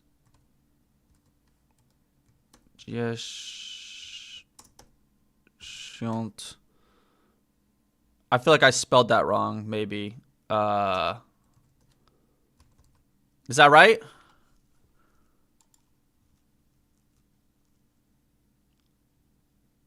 That's right. Okay. All right. All right. We got it. Okay. All right. Okay. All right. There we go. There we go. Your messages are not invisible. I just read that one. All right. Let's go. Let's keep going. Also, is Graf streaming right now? Let's see. Let's see if he wants to help me learn how to tell the time. He's on Twitch, right? Usually.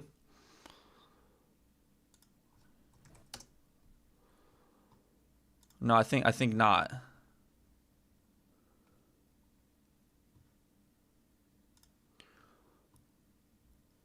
Let's see. I'll hit him up. I'll hit him up. Let's see.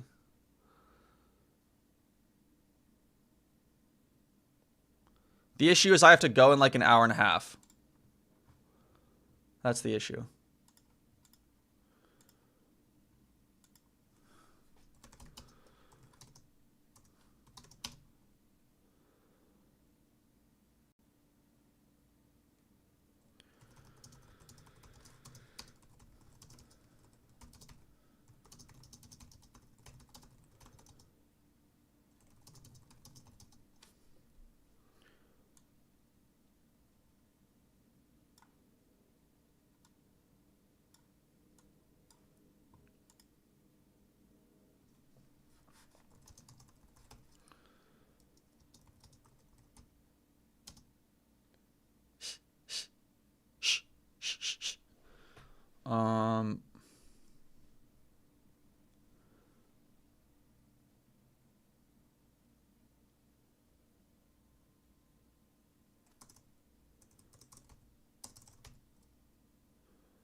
All right, I shot him a message. We'll see what he says.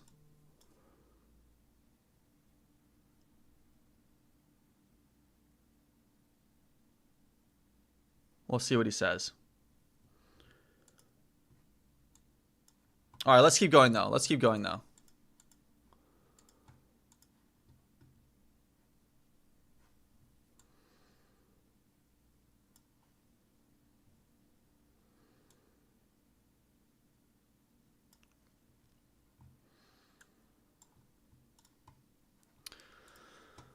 Okay, so let's do 1st through 8th here. 1st through 9th. So for some reason, 1st and 2nd are completely different than just jeden and dwa. For some reason, it's pierwszy and drugi. Okay. So pierwszy, drugi, and then trzeci. Trzeci. Right. 4th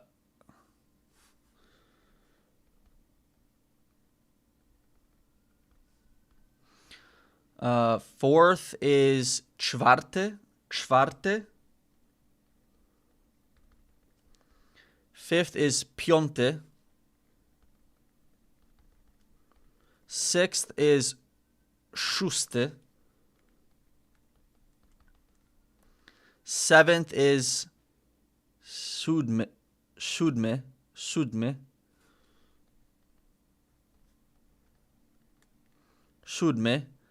And then 8th is ósmy. 9th is dziewiąty.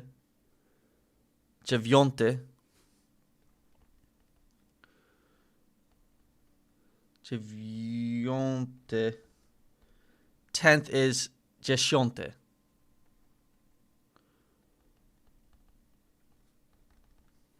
Okay. All right. Okay, we got all of them written down now. So let's see what this article has to say. So, talking about time in Polish inevitably starts with the $1 million question. What time is it? You say, która godzina?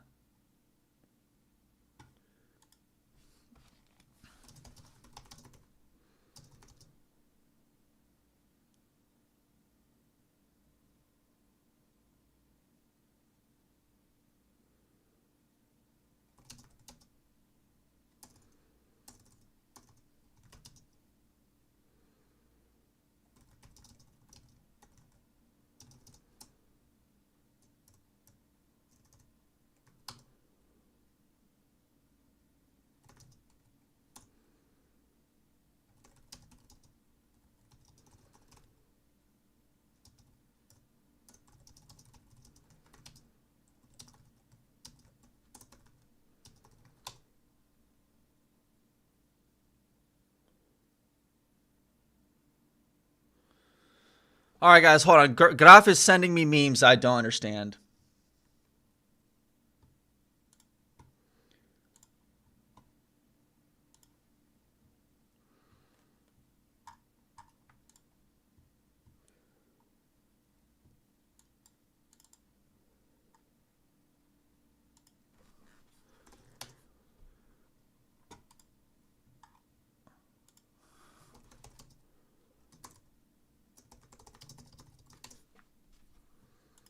Hold on. I'm getting there. All right, what is this? Okay, so muszę, I know this means must.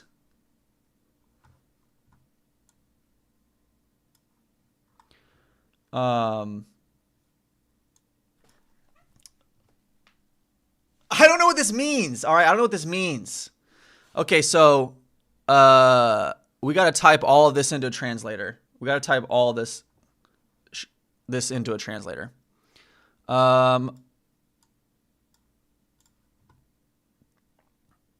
Let's see. Will let me keep typing. All right. So, muszę przygotować jakąś mapkę na egzamin. Examen, does that mean like exam? Does that mean like exam?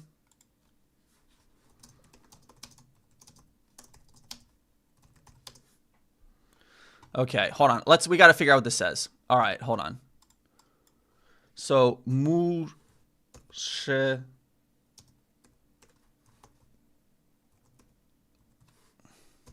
Okay, so przygotować jakąś mapkę na egzamin dla. I need to prepare a map for the exam.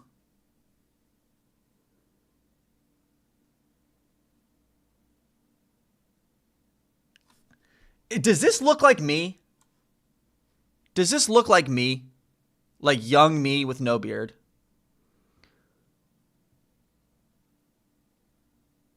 Is this like a classic? Is this like a classic Poland meme right now?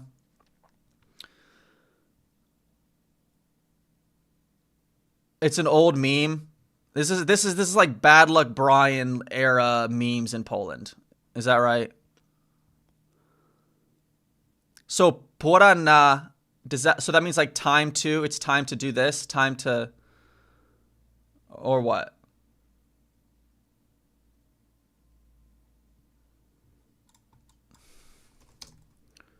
Time for. Okay. I see. Okay. All right. So it means time for. Time for Counter-Strike. Okay. All right, but if you want to ask what time is it, you say która godzina. And you can also say która jest godzina, right? What time is it? Is that right? Both ways are correct, but the jest is usually omitted in vernacular speech. To answer the question or tell him in Polish, you would use jest with the noun godzina. plus the feminine form of the ordinal number in question. Okay, we were kind of learning that earlier. Nobody says jest, though. Okay. So, jest godzina dziewiąta. All right, so it's 9 o'clock because that's 20. No, or 9. Sorry, 9. I don't know why I said 20. You can also say colloquially, która jest. Która jest. Okay. So, która godzina is like a little bit more formal. You would just say, która jest. So that means like, when is it? Right? When is it? Która jest. Or I guess, no, not when, because that's kiedy or gdy. So then if you want to say like, when is this going to happen? You'd say like when is, more like which is it? It means like more like which is it? Okay. Okay. Or której jest? O której? Don't forget to ask it in an asking manner. You say it like a statement, which is weird. All right, yeah, that's fair. That's fair. I mean, I guess I am just like learning this on stream right now. But it looks like you just say która jest. Która jest. Right? Która jest. All right. So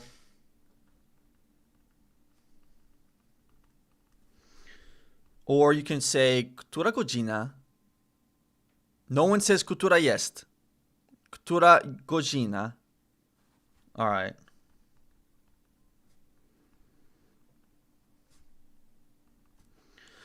All right. So then, right. So 7 is siódme. Siódme. So it's 7 o'clock. Okay. Jest siódme.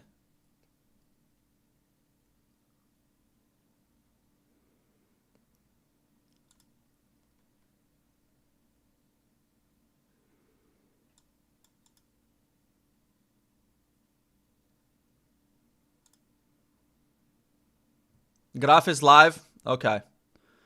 He might hop on. I don't know. He might hop on and help us learn.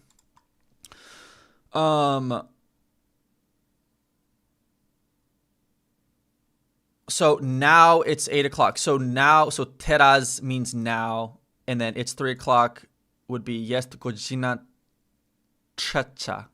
Trzecia. Okay. Siódma. Siódma. All right. You can also use the feminine form of the ordinal number to simply refer to the time, okay, in whatever context it might arise in. So you can just say, like, która godzina, and then I would just say siódma. I guess, so right now it's dwunasta. So I would say dwunasta. Która godzina, dwunasta. How does that sound? Does that sound Polish or does that sound like American? In some instances, you might need to be able to specify whether you're referring to a time that's taking place in the morning or at night. Okay, all right, this is good. This is good. We do need to know this. All right, we're hopping on with Graf. Give me 1 second, please. Okay. All right, we're gonna hop on with Graf in a second. Okay, so rano is in the morning. Does rano just mean morning or is it in the morning? Because isn't like, you would just say dzień dobry. Dzień dobry. I just got a notification as I called you. Sorry about that. No, you're good. You're good. I heard you're learning to tell the time in Polish. Yes. And I forgot to tell you one important thing, but go on. Tell me how you're doing. No, it's going well so far. I think the current issue, it's still the SI versus the SZ on some of the pronunciation. It's not even about like telling the time, because I feel like I can get that more or less. it's still that pronunciation of the SI. So like dziesiąta. Dziesiąta. That sounds good. It does? Okay. I think maybe part of the issue is just the chat. Like it's just the like people The being chat's everyone's gonna expect you to be 100% correct. As long as you remember that sh is rounded tongue back and sh is like nya nya sh sh nya nya sha nya sha sha sha nya nya. It's in the Yeah. same place in the mouth. You'll Yeah. be fine. Also, you need to learn one important concept. Okay, tell me. What time is it? It's pora umierać. Okay, and what does this picture have to do with that? It's like, I don't fucking know where it came from. It's like time to die, basically pora umierać, and this dude just looks super depressed. Oh, that's It's right. like- Because wait, is that so? Pora, like as pora na, like it's time for, correct? Pora na noun, but pora an infinitive, like time to die. But pora na CS is like time for CS. Okay, pora na caesa. CS. Caesa. Okay. Pora na lola, pora na alkohol, Pora na pora na lola. przerwę, pora na Oh. przerwę is a good one. Time for a break. Okay, tell me if I'm wrong, but I feel like hearing you speak Polish and like when I like watch videos of native speakers speaking Polish, there's kind of this consistent like sound that kind of Yeah, stays the whole time. When Is that- English people stutter, you guys go. When Polish people Yes. don't know what to say, we go okay, nice. Yeah, like we will say when we don't know what to say. Okay. All right, that makes sense. Also remember, you have different tiers. Like you know how you have A1, A2, B1, B2, C1, C2, Yes. and yes, the yes, yes. native. Polish has a tier above that. Oh yeah, what is that? Wait, is that just being Grzegorz able to Brzęczyszkiewicz? understand what Nieuczesana says is like a tier above native. What's his name? Nieuczesana, she's a streamer. Okay. It just talks super fast. She throws spells. Let Okay. me find you a good clip. Yeah, find me a clip. Well, I mean, obviously I won't be able to understand it, but it might be a funny clip. There's a really good clip about her like saying something about like IKEA or something. Oh yeah, IKEA? she's basically Polish XQC, Really? Okay. This is her. as in when it comes to speech.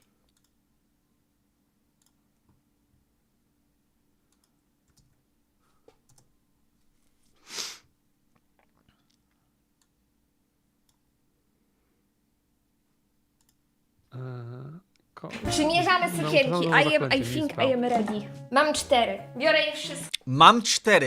I have 4? You have for what? I don't know. That's what she said. Mam 4. Mam 4. Okay, Biorę je watch wszystkie. this zaraz clip, bro. przychodzę. Okay. All right. Send me something.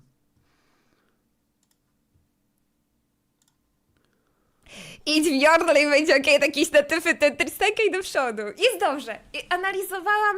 Jest dobrze. I got that. Jest dobrze, Idiot. analizowałam.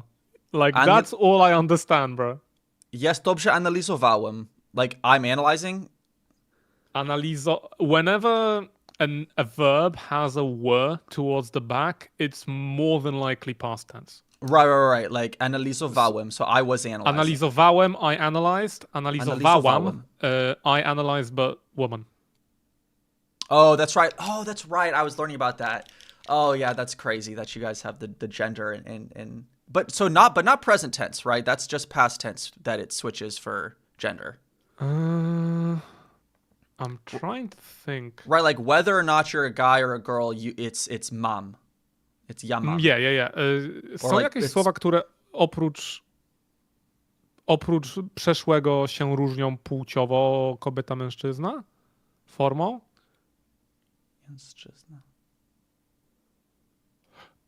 And it comes up in the compound future tense because you know how we have two ways of forming compound future tenses. Well, 3 if you use aspect. We Is have that like I will to build, Yeah. But you can also say I will built. Like you can say I will and then the past tense. But the past tense for the third person because fuck you. Wait, is that like saying like zrobię, like I will do, like zrobię to, like I'll do it? No, that's like zrobię is using aspect. So Okay. robię is I am doing right now. Okay. Zrobię is I will make it done. Right. So in essence, that means it's not done now. So it's intuitively future to us. Oh, okay. So będę, but I've also seen Yeah, right. będę is I will, but then Okay. there's będę robić. Robić is infinitive because it ends in cie o ce. So Right. I will to do. Boy a Yes. hacer. right. However, Okay. there's also będę robił for men and będę robiła. Okay. And that's like that's past tense. voi a itho. Boyaitho. Like, okay, I'm going to. It did. What? I'm going to it made, basically. Sorry, I used the wrong verb. I'm trying to parallel it. Yeah. I guess. So, what's a context where you would say? What'd you say? Będę Będę grał w grę. That's like a very famous Polish meme of like this guy who's asked what are his plans for the new year, like for 31st. I can't fucking speak. 31st of December, like what he's going to do over the New Year holiday, and he says, "Będę grał w grę," like I will play game. Będę grał w grę. Okay. And then she asks him what game, and he says, "Tomb Raider." Tomb Raider. Okay, Which is yeah, everyone's Tomb Raider. spamming Tomb Raider right now. Okay.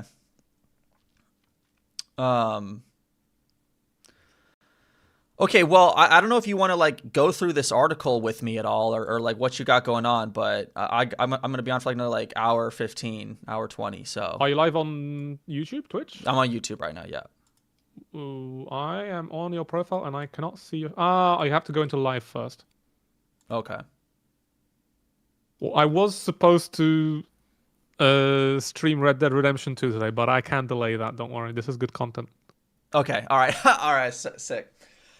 Okay. Learning how to tell time with graph. Let's go, chat. Let's do it. Okay. As you will see, yeah, ordinal number. Ordinal. This Right. isn't hour 12. This is the 12th hour. Right. Like that Shakespeare play, The Twelfth Night. And you can say it with or without the jest, right? Like if I say like która godzina, and like you could just say 12. Here's the funny thing. You can also say mamy 12. We have the 12th. Mamy 12. Mamy 12. Right. Mamy okay, so it's being- pierwszą, jest pierwsza. If Okay, you so just it's being said pierwsza, like out of context, people wouldn't understand, but która godzina? Pierwsza.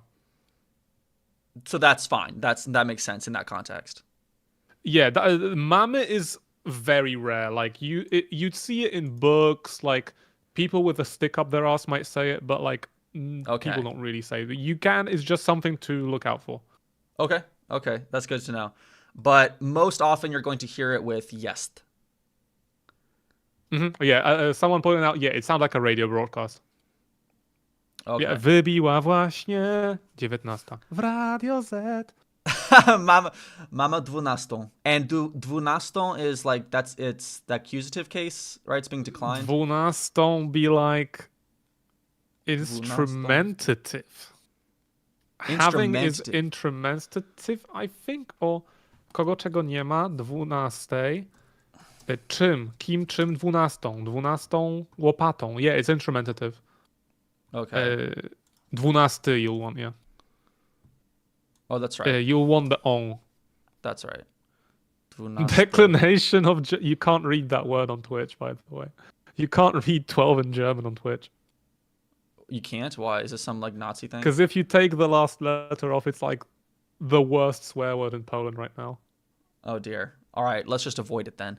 I'm trying to like it's fine. It's fine. Like cussing whatever. Like I'm trying to keep it as PG as It's PG one as of the possible. bannable words on Twitch. It's like the Dang. N word, like the F word, that kind of caliber. Okay. All right. Good to know. All right. Well, I'm gonna see that from afar, and I'm gonna go the other way. Yep. Okay. So Okay, so I see. So accusative and instrumental is the same for feminine singular. So dwunastą. Kogo co Oh, fuck, yeah, that works. Mamy Yeah, okay, no, it's accusative then. It's accusative, because mamy 12 ochotnika. We have the 12th volunteer. Yeah, it's accusative then. Okay. Okay, so okay. But and I guess there's no real case where okay, so it's always feminine. It's always feminine. That's the thing to remember. The for hour hours. is always feminine. Minuty. You wouldn't really say jest 12 minuta. That like sounds like you're playing that one Zelda game when the moon's coming down on you. Okay. Like you can say w 12 minucie. Like if you're watching a video, you can say that in the 12th minute something happened. Okay. Okay, so then. Oh yeah, all and right. military time grind set. Like people will say szusta to mean 18 o'clock, but Okay. 24-hour clock is default. Oh, I see what you're saying. As opposed to saying 18. 18. Okay. Also, w pół do, treat it as if it was one word that's just like spelt with a space. W pół do. Which word? Where are you looking at that? What word? Bottom paragraph, top line, right side.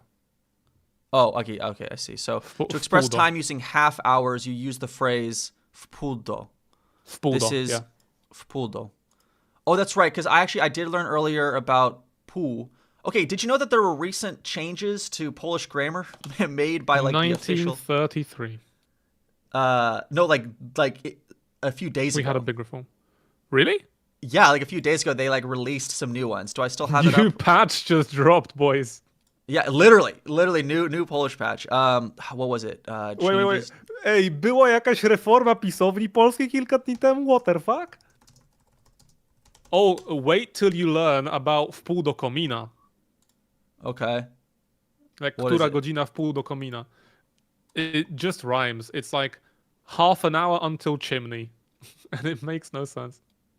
Okay. Okay, so here we go. The prefix pół should be combined with the rest of the word in compounds like pół żartem. Okay, yeah, I've seen that joined, and I've also seen it hyphenated. It's nice for it to be standardized. Okay, look at this. Like, look a bit, scroll a bit up. Bruh, unofficial ethnic names like Angol and Yeah. Żabojad, literally frog eater. No, okay, literally I had a crazy the wall of XD was ridiculous earlier. When I read this. Bruh, 'Cause I once used like the colloquial word for a Turkish person, and it got demonetized on YouTube. the whole like, video because of the apparently- one thing. Can't you just like Yeah. edit that part out? I edited it out.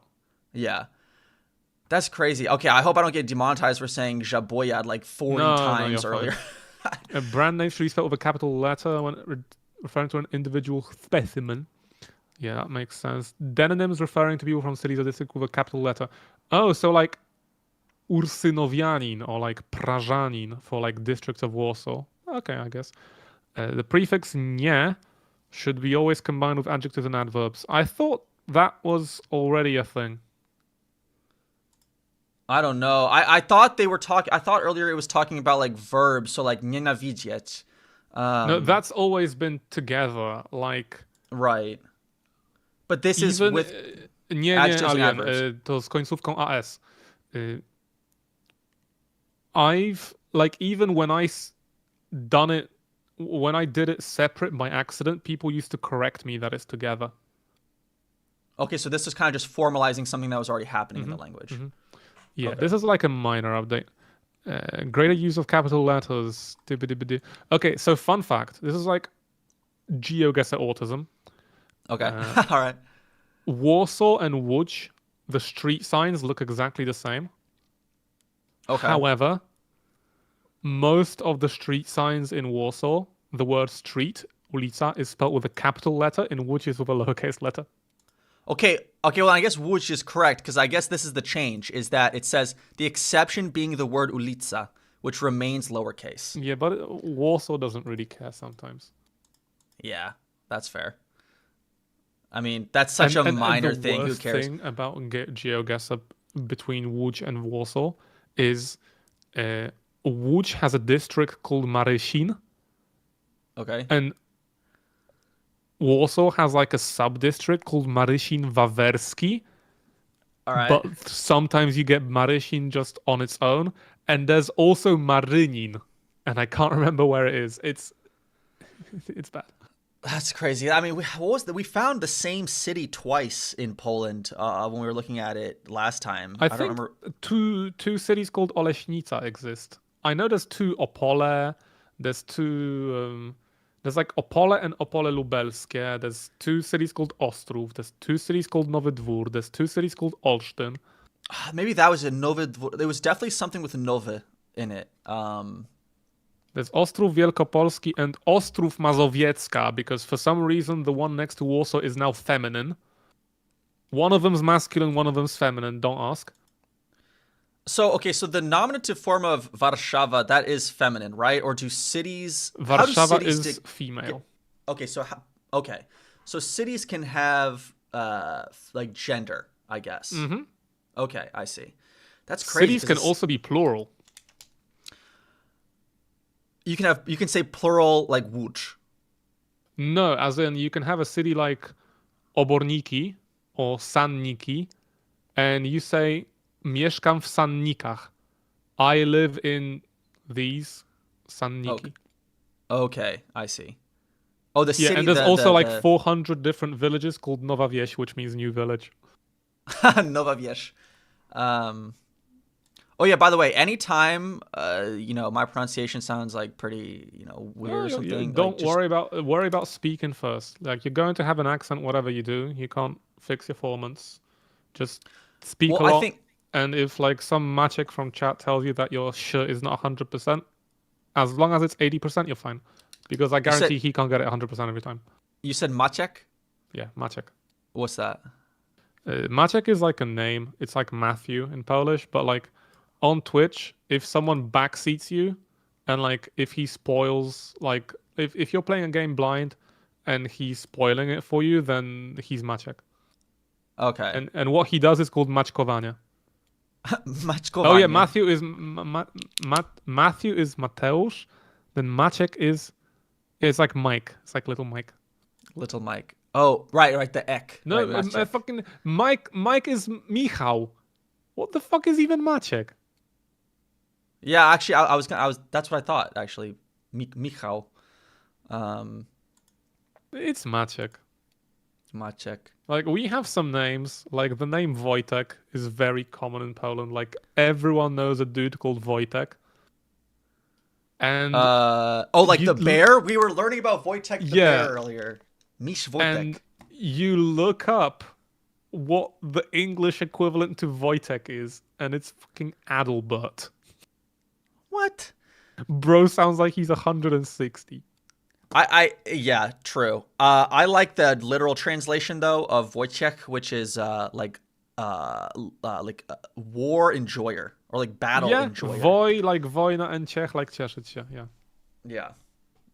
I mean, Slavic names go hard. Like you have Bożydar, which is God's gift. God means like Bóg, right? Yeah, Bóg is God. Bóg. Okay. But there is also a river called Bug, spelt with the open U and not the O with the line. And there is also a tree called Buk, but it's spelled B-U-K. B-U-K. That's a type of tree, or that means Have you learned tree. about Zamek yet? Zamek? No. Zamek means castle.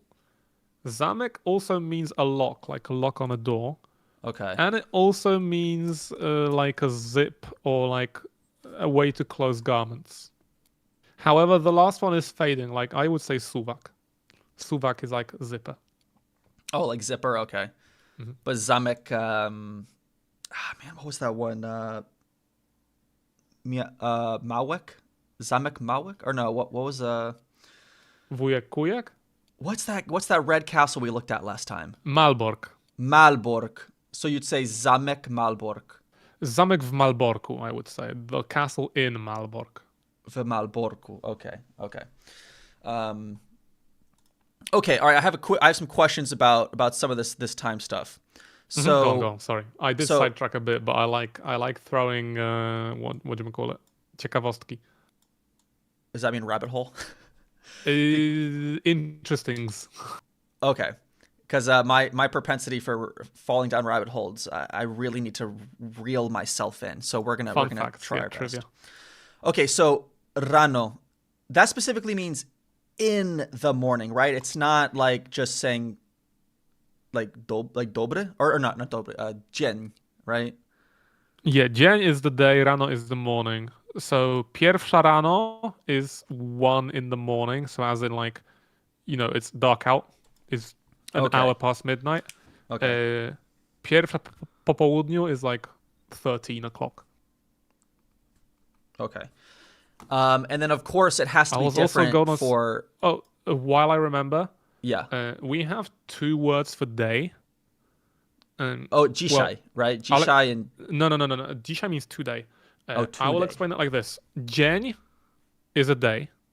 Dzień is always from midnight to midnight. okay. 10 dzień, that day. However, we have a very useful word, doba. Doba is the length of a day. Doba is literally 24 hours. Doba can start at 5 and end at 5 the next day. I see. So 2 dni and 2 doby, while they are both 48 hours, they vary. Like, Okay. Okay, so doba. So like how long did it take you to get there? You'd say jedna doba. jedną dobę, you see, we're in Poland, and like the longest drive you can realistically do in Poland, like that's the shortest route between A to B, is like 10 hours. 10? Yeah. Oh yeah, I think we looked at that ile, last time. Ile actually. najdłużej ktoś jechał z Polski od A do B z jednego miejsca do drugiego, licząc postoje?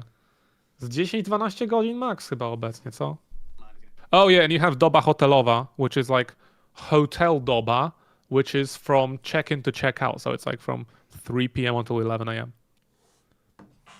3 p.m. to 11 a.m. Yeah, but that's like specific. People are saying 10 to 12. Yeah, if you're like in max South Poland Yeah. and you want to go to the seaside, it's actually closer for you to go to Croatia than go to the Polish coast. Okay. All right, hold on. We got to pull out the map.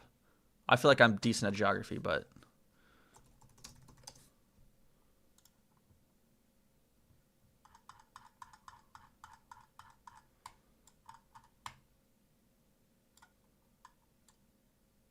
it's still landlocked, right? Or like I guess what are you talking about? What do you mean? Okay, so go to like max South Poland. Go find like Bielsko-Biała, like Nowy Targ or something like Zakop. No, What about Polańczyk? Go like middle south, not like southeast. Okay, like Nowy Sącz. Okay, yeah. From Nowy Sącz, I believe it's sometimes quicker to go. If you want to go to the seaside, it's sometimes quicker to go to like Slovenia or Croatia than it is to go to the Polish coast. Oh, that's crazy. Is that because of like highways? Because like it looks closer to like go to Gdansk. Well, Nowy Sącz specifically, Yeah. the roads out of Nowy Sącz are pretty shit. But like Bielsko-Biała, they have a highway. Yeah. It's south of Katowice. I think from Bielsko-Biała it will be like equidistant. Okay. Yeah, and like the trains are between cities that are close-ish to each other. It's fine. Like Warsaw to Poznań, Warsaw to Wrocław, Warszawa, Kraków, Warszawa, Katowice, Warszawa, Gdańsk. Like you'll, it's the trains are pretty chill. But like if you want to go Gdańsk to like Kraków, it's Yeah. pretty bad. Gdańsk to Katowice, the line is fine because we have like one big line. Is the train system pretty? I don't remember if I asked you this last time. Is the train system pretty extensive? Like, It's not as good as like Switzerland or the UK, but it's much better than America. Like some cities don't have trains, but like, yeah, I would say we have a good train system. yeah. Like pick any 2 cities on the map in Poland. Okay, I'm gonna go with I Wrocław. would say it's on par with Germany. Wrocław. Okay, pick two smaller cities because obviously the big ones are going to have rail. Okay, I'm gonna go with Przeg. Okay, yeah, Brzeg's on the line between Wrocław and Opole, so that's got trains. And pick something else in Poland. Pick like some other region. Okay, let's go. Brzeg literally means oh fuck, how do you translate that? Edge, as in like land's edge, so like coast. Okay, I like Sure. the way this one sounds. So Ostrołęka. Okay, I'm not sure Ostrołęka has trains. Zoom in. More. I want to see the rails. Yeah, do they? Hey, w Ostrołęce są pociągi? Oh, they have they don't have Intercity, they have another company. They have KM. Okay, so I believe from Brzeg you can get a direct train to Warsaw. Okay. Uh, I mean, Warsaw and has to then- have the most comprehensive. well, we have a couple of main companies and a couple of small companies. Like Regio regional trains are the main ones, and they will like stop at every village with a train station. Yeah. Then Intercity is the big one, and they will like stop at like 10,000 people towns, etc. Yeah. Then we have like Express Intercity, etc. Like the express from Warsaw to Berlin, it stops on the border in Rzepin, and then it stops like in one town, then Poznań, then in like 3 towns, and then it's in Warsaw. And then you have like regional trains, like Mazowieckie, the area where Warsaw is, has its own trains. Silesia, the south, has its own trains. Okay, yes, you would either go directly from Brzeg to Warsaw, and then you would change station and change train into a train to Ostrołęka, and that would take you, I would say maybe 6 hours, 5-6 hours. Okay. They're not bullet trains then? No. The closest we have to bullet trains is Pendolino, which is the express intercity, and that goes. I'm about to offend some autistic people. It goes like 180. Yeah, they're offended now. Sorry. Ile Pendolino jedzie najszybciej? I to nie jest ograniczone kurna torami, czy coś? Okay, someone's spamming 160, so I guess it's 160. Okay. I believe they're able to go faster, but something like the train itself can go 200. Yeah. But it's like either infrastructure or signage or something. Okay, 200. Kraków, Gdynia, 200. Okay. Yeah, the tracks are the problem.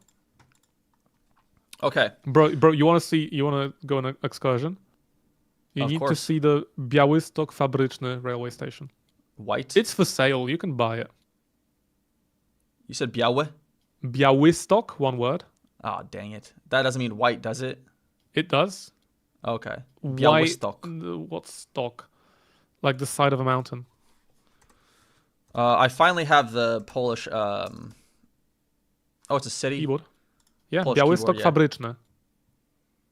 Yeah, a White Slope is basically the name of the town. Fabryczne. Wolna? Does that mean world? Wolna is free, but free as in liberty, not as in Money. yeah, Okay. libre free, not gratis free.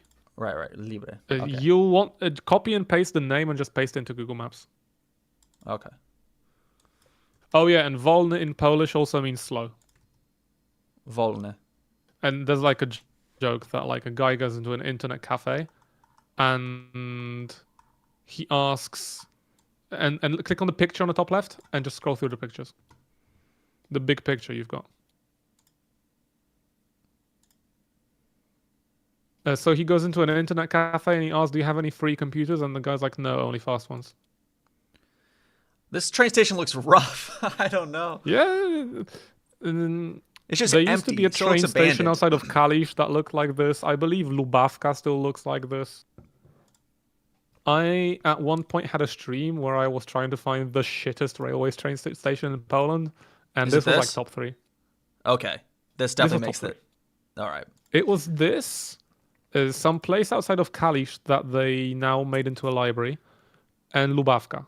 So wynajęcia ten teren, and then some numbers. What is that? That's actually not grammatically correct. Oh, really? That's like the rentals this area. Oh, okay. So wynajęcia is rentals. Wynajęcie is a rental. Wynajęcie. Ma ktoś... wie ktoś, jaka to była firma, gdzie znaleźliśmy kiedyś w GeoGuessrze, że 400 years we are making cement here? I found like a company with like the worst English playing GeoGuessr. Oh, do okay, wynajęcia. the word do wynajęcia. Yeah. the Do word wynajęcia is a ten bit- teren. So, Okay. yeah, that makes sense now. Okay. Okay. All right. I gotta focus up. Let's get back to time. Okay, yeah, ask me the questions. Okay. So, on some level, right, it's just about memorizing like the ordinal numbers. So I'm not gonna go through that right now. So, Yeah, like pierwsza and jeden is the one you'll want to memorize Right, because yeah, that's the other different. ones are like similar. pierwsza just made me think of like piwo, like piwa, dwa piwa. Poproszę dwa piwa. Like I don't know why that's I like. would refer it to like pierwszy, like primo. Oh, okay. I see what you're saying. Yeah. Like primero. Okay, pierwsza. Okay, so let's do like a little simulation here. Mhm. Scenka. That means Little simulation. scene. Senka. Scenka is like a little scene, like a little act. Okay, senka. Okay.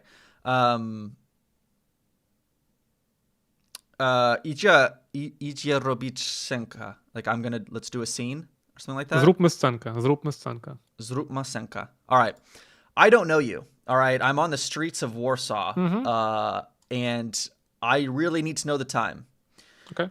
Can I just say która godzina? I can say która godzina, but can I also just say która jest? Która jest... People would... Okay, if I tapped at my wrist and said która jest, I would get the time. But if I just said która jest, people might not know I'm asking for the time. Okay, I see. I would say przepraszam, która godzina. Okay, przepraszam, która godzina? Okay, that makes sense.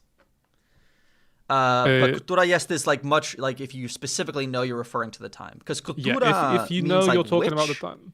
It's like if someone says, "Oh, it's late," etc., and just and then you can be like, "A która jest?" It's like, "Oh, what time is it?" Okay. People are saying it's rude. It's rude. I don't know. You wouldn't say it to a random person. Okay. This person says you might say którą mamy. Yeah, którą mamy? That's also lacking context. Yeah. Tak jest graf. Or jest Yeah, like grafem. me talking to my girlfriend, if something time-based is happening and she's like, "Oh, a która jest?" Like, if I Right. know that what she's asking for is the time. Right. Okay. So, all right. At noon, in the afternoon, in the evening. So in the morning. So in the afternoon wants to be special. 18:40. 40. Wait. Don't hold on. 40. 40? 40. 40, yeah. So 8:40. 8:40? So then 18, nie 8, 18. 18. Yeah. Or 8. Oh. See, I got it. 18. So that's 6:40. 6:40. Oh, that's the time right now. Yep. So jest godzina teraz. Right, No tak. No tak means like yeah, right? No tak jest, yeah. Yeah. Okay. Teraz jest 18:40. Como está? Tudo bem, galera? Tudo bem. Okay, so A bro came into the chat with the let's do it. Let's dance. Okay, so right now is different than now. So teraz means now. Like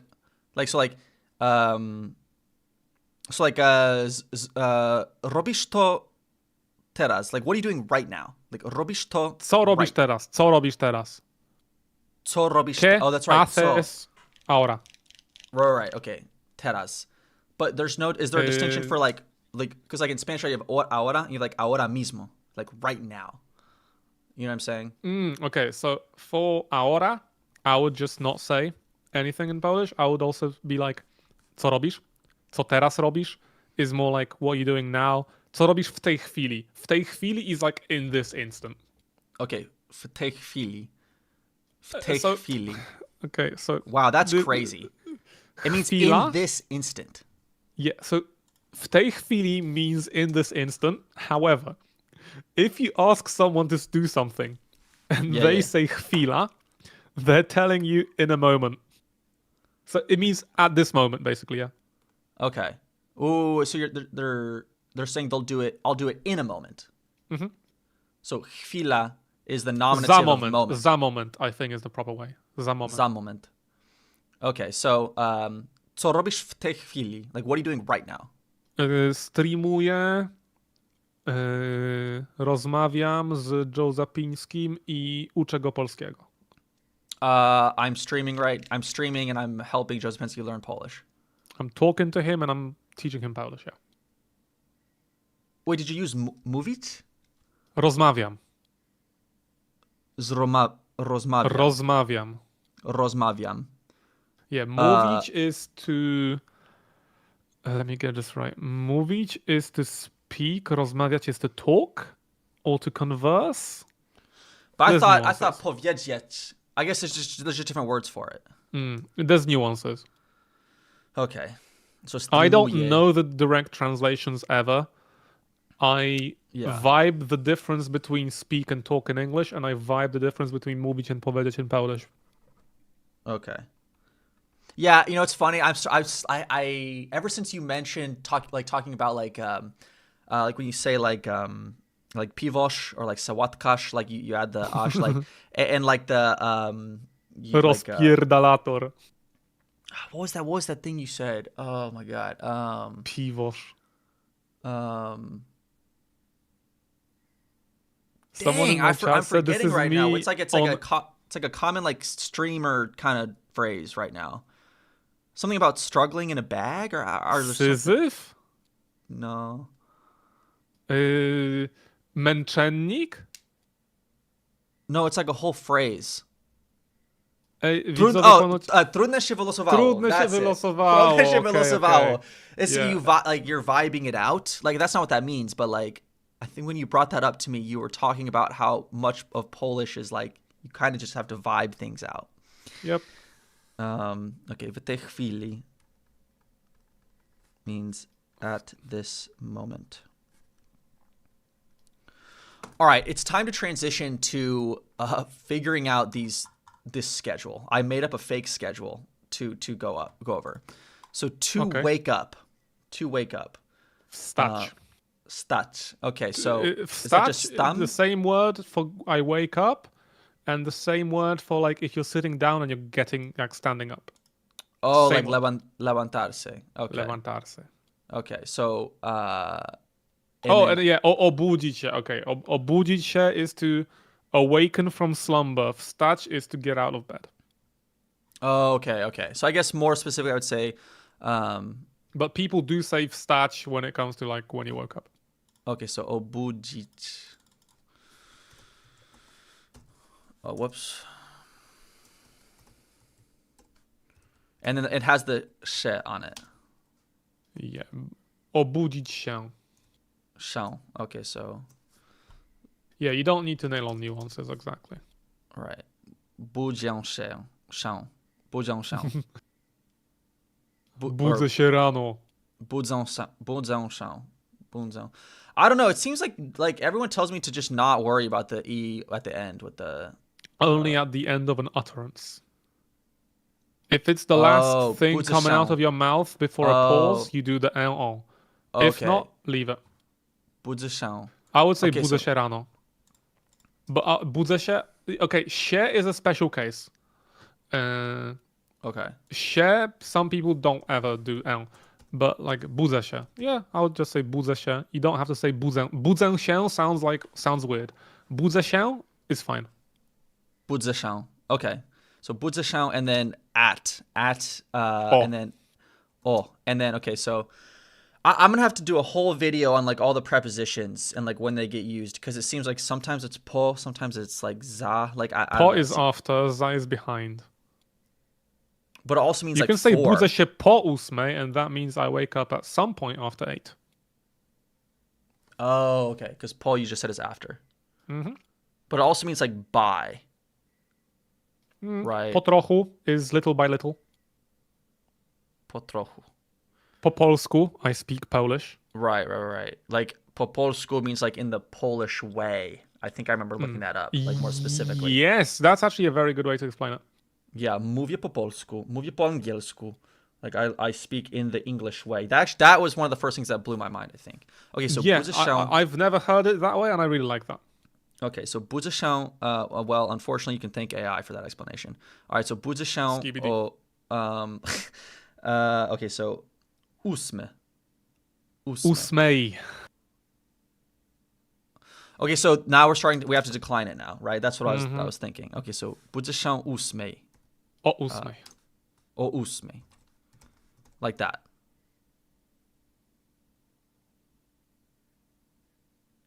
With EJ. Yeah, Okay. because EI doesn't work because 1933 spelling reform, Okay. All right. where they so, removed the neuter gender. all right. I wake up at 8 a.m. And then would it change then if like I say, I mean, okay, so obviously like this doesn't really make sense, but nie budzę się.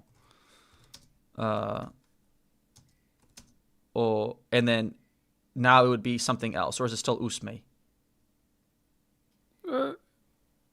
As long as these two sentences aren't in the same universe, then it's Nie budzę się o 8. Nie budzę się, The same. nie budzę się o 8. Okay. All right. All right. I take a shower at 8:30 a.m. How do you say In Polish, you also take a shower. The word is also take. Oh, it is. Okay, It's that's the same easy to remember then. construction. That's Okay, easy to so do you remember what to take is? Sort of a b. No, bovach. I don't can- know. I just made that up. It's brać is the infinitive, and Brać. it's a tough one because Slavic languages do stuff with vowels. I take is biorę. Oh, sheesh. First person singular almost always has l at the end. What's wsiąść? Wsiąść. Wziąć prysznic. You can also say, I think, wziąć, weź prysznic. Okay.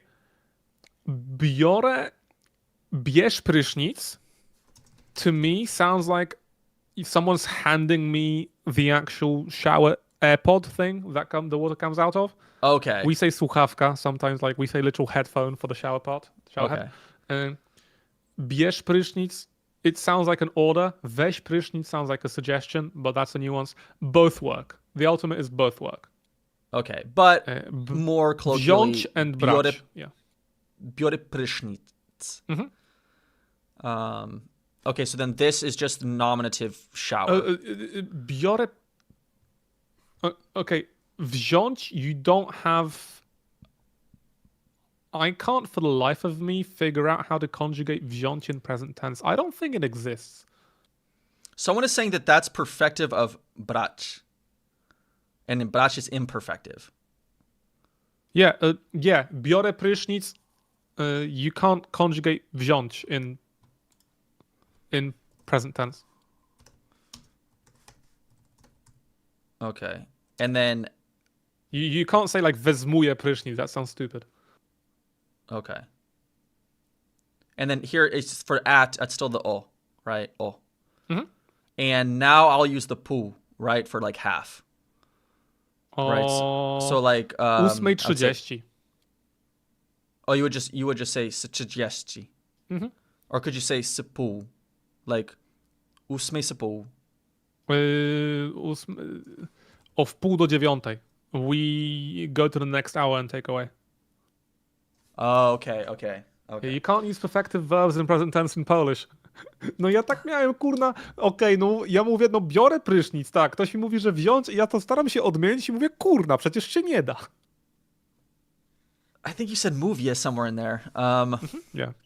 Okay, I so was basically saying like, oh, biorę prysznic, but you guys are saying wziąć. Wait, how do I conjugate that? Wait, you can't.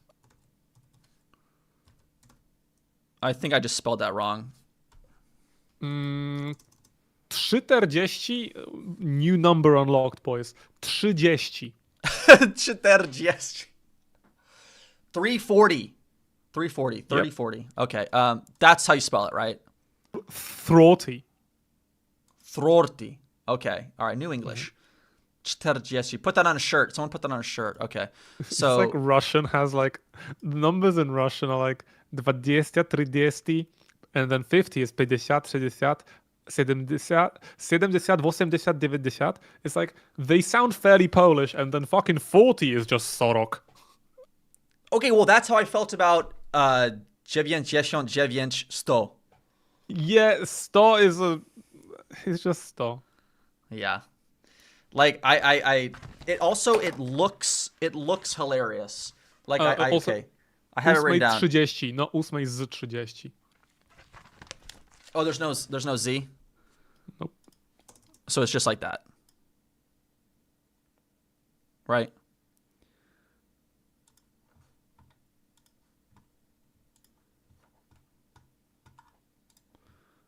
And so Przyszedł pan Maruda na czat, kurwa. so the minutes never don't get put in the ordinal number form. Yeah, no ordinals. Okay. So then like 9:15 would be let's see what's ninth. So dziewiąty and then 15. So it'd be dziewiąty 15.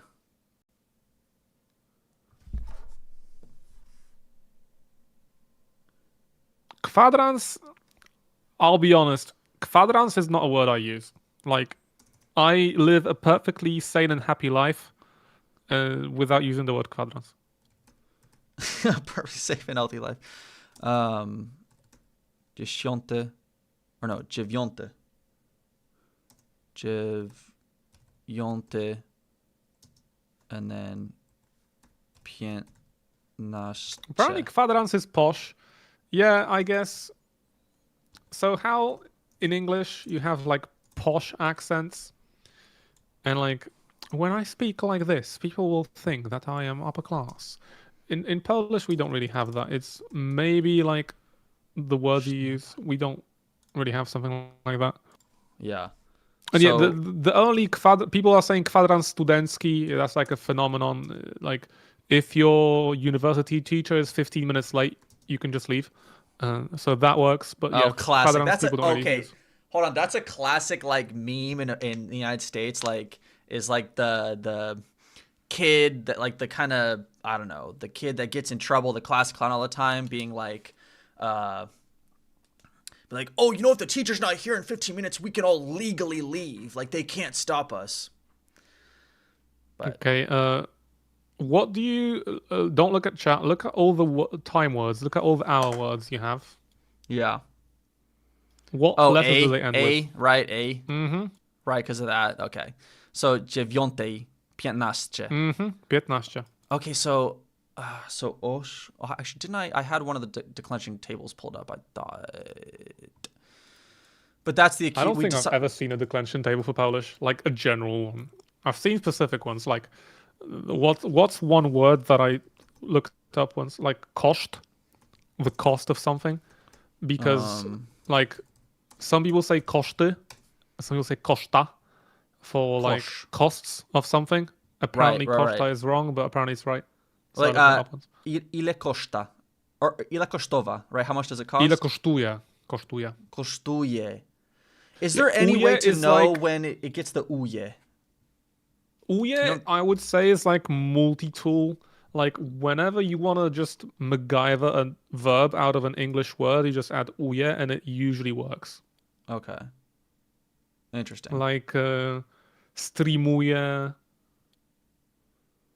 Motherfucking. But so you were telling me last time that like you can add ować to the end of things to like make them verbs that are not actually like verbs, right? So then you would use uje for the I Yeah, singular. ować and uje, I believe, is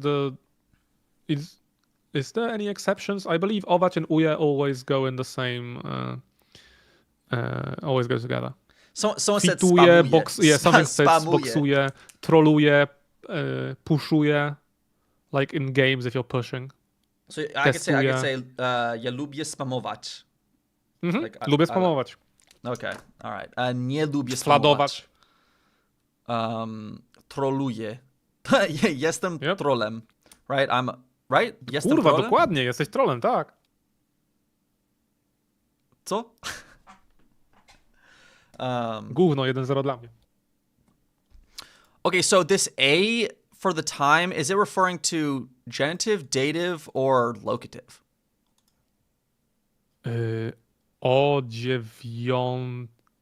Wait, scroll up. Show me masculine as well, It'd be ego. so I can see both at the same time. O 9:00 minucie. Czekajcie, jak to? O 9 krześle. Yeah, that's locative. So locative. Mhm. Okay, dziewiąte. And I guess because they're all feminine, that's going to be the same for all of them. Okay, so I just like these nuts to you in Polish, by the way. You said these nuts to me? The Polish equivalent of these nuts. Like if someone says like, because Polish kids are brought up to think that saying co is rude. Like, Like, co on its own is rude. Like if I don't know what so you at say. the beginning of a sentence is fine, but if someone says something to you and you reply with, you shouldn't reply with co, you should say like słucham, for example, which is I'm listening. Or like, but like, wouldn't I want to say like, or like przepraszam, like, Yeah, you can say przepraszam. Yeah, Okay. co is like, huh. Huh? So when you said co, I replied with gówno 1-0 dla mnie, which is like gówno, which means shit, and it rhymes, and then you say it's 1-0 to me, basically. You can also say co, jajco, which is like egg, and it's funny because it rhymes. jajko, right? Like jajko? Jajco. Jajco. Or jajo. I've heard jajo as well. Yeah, I think the last time someone said jajka mini majka or something like that, and that was pretty funny. I learned what it means, so I do know what that means now. But sorry, I just had to say that. Jajka, kurwa, mini majka, nie? I just had to say that. Sorry, guys. Moving on. Ja, PD. Okay. All right. Fried egg Content, emoji in the chat. kurwa. Fried egg emoji in the chat. I'm fried. Okay. From this time to this time. Okay. That would be za. You're looking for timeline from. Za is behind. Okay. You're looking for length from, kind of.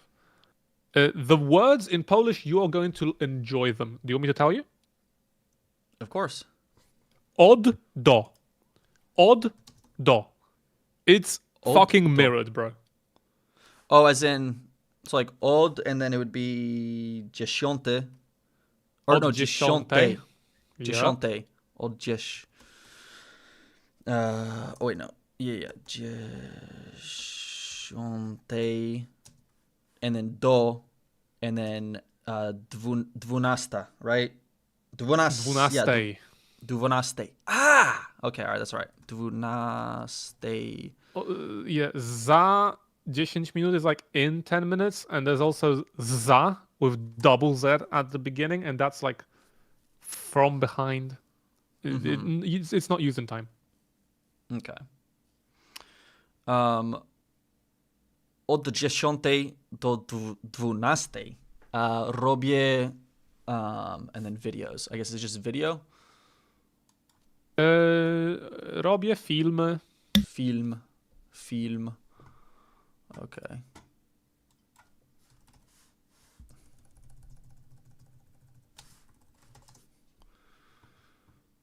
And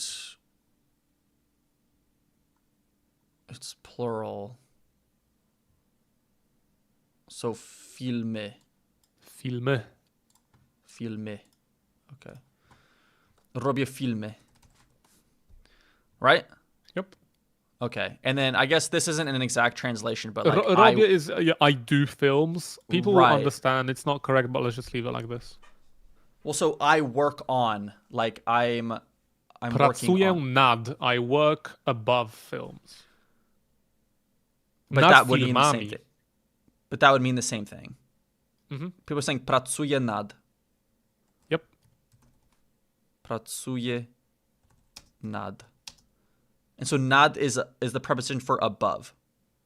Yeah, nad is above something. Okay.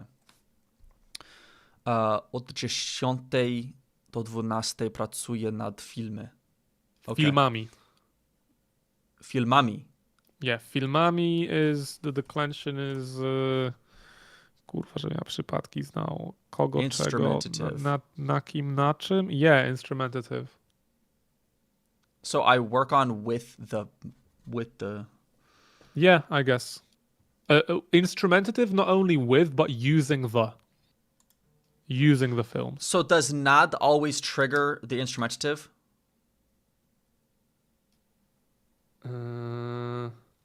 Nad tobą, nade mną, nad kimś, nad czymś, kim. I think so, yeah. Okay. Like I always go through the talking to myself is because it feels like a yes, but I want to make sure there's no like edge cases. Of course. Definitely. Yeah, exactly. As Mi Bombo said, no native speaker ever thinks about the cases unless you really have to figure out. Okay, I think we got this one. Yeah, nad is like on something. That's a very good way to do it. Okay, so jem obiad o 12. Perfect. So obiad doesn't get, there's no declension for that since it's like, okay. That's actually interesting. Dlaczego obiad się nie odmienia, a jem kolację, kiedy to jest kolacja? Jem śniadanie. Śniadanie doesn't decline either. Śniadanie, you said? Yeah, śniadanie is breakfast. Right. Jem śniadanie o 9:15. So how do you say then? So like and then. Bo no tak, no accusative to z obiadu to obiad. No kurwa tak, dobra. To jest taki sam. Yeah, so obiad, the accusative of obiad is obiad. So that's why it doesn't change. Okay, but it would Because in other- it ends with a consonant. Okay, biernik is smoking some kind.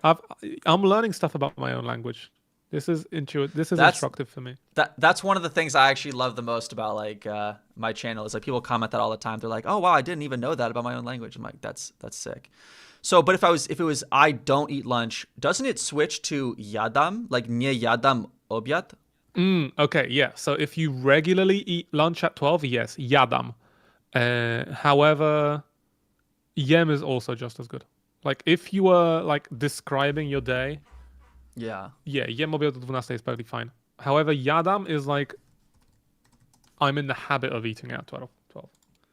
Right. So, but then if you say like you would say nie jadam sałatki, like I don't eat salad, like in general. Perfect. Nie jadam sałatki. Okay. Obiad. Yeah, the habitual is like it's true that older people use it, but I hear people my age say it. Okay. I don't know. Alright. I don't really talk to younger people in Polish. They just like do brain rot and shit. I don't know. I don't actually know how people 15 years younger than me talk. I mean, it's still Polish, but I mean, I know what you mean. I can understand them. I just don't know like the slang. Okay, nie jadam sałatek. I see. Ooh, yeah. Nie jadam sałatek. Yeah, I don't eat different kinds of salads as opposed to I don't eat this particular salad. Okay. Yeah. God, that's crazy, bro. Oh. You see, I'm now having to think about my own language and like really suss it out and like Yeah. someone in chat also was like, obiad is dinner, you have to say lunch. Okay. Only like nouveau Polish people use the word lunch in Polish. However, meal times are different in Poland. Meal times are different, and Right. we usually have like we have a heavier lunch with like soup and a meal, and then Right. supper slash dinner kolacja is usually like lighter. As like in the UK, they have a massive dinner. The like Yeah. dinner is huge. Like, and depends. Like, I don't know. O której jecie przepraszam, wróć. O której jecie obiad przeważnie? Like in school, lunch will be around 12, and I like at work you will have a lunch break at 12, but most of my chat is saying like at 3, 4, 5 p.m. And For that lunch? was me growing up. Yeah, lunch is like mid-afternoon. So then, okay, so is it like in other European countries, like in Spain, where dinner will be literally, oh yeah, hold on, let me try to say this in Polish.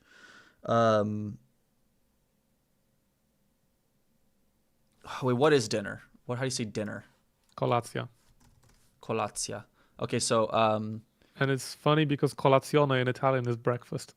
so czy jesz kolacja o, oh wait, fuck, what was it? Sheesh. I'm already forgetting. Wieczorem. So, czy jesz kolację wieczorem o 18? I don't know. Or no, maybe Yeah, like, that's correct. If you're using the 24-hour clock, you don't need rano or wieczorem, and rano usually goes after the hour. It's like 8 rano and not rano o 8. Yeah, kolacja for me is like 8, maybe 9. Okay. Yeah, And that someone would be- says in my chat said śniadanie jak król, obiad jak książę, kolacja jak żebrak, which is I've never heard this before and that slaps. So breakfast like a king, lunch like a prince, dinner like a beggar. Say that again? That- Dinner like a, That goes so hard. breakfast like what? Do you want it in Polish or in English? Both. Śniadanie jak król, obiad jak książę, kolacja jak żebrak. So breakfast like a king? Lunch like a prince, dinner like a beggar. Like a beggar. Okay. Król is king. Yep. Okay. Yeah, alright, like average supper in Poland is like 4 sandwiches, and we have open sandwiches, so that's like 2 sandwiches in America. So 20th is 20. Okay. I had not written that one down earlier. And then after that, is it just the same? So like, okay, so yeah, so 21, and then it'd be like midnight would be 24.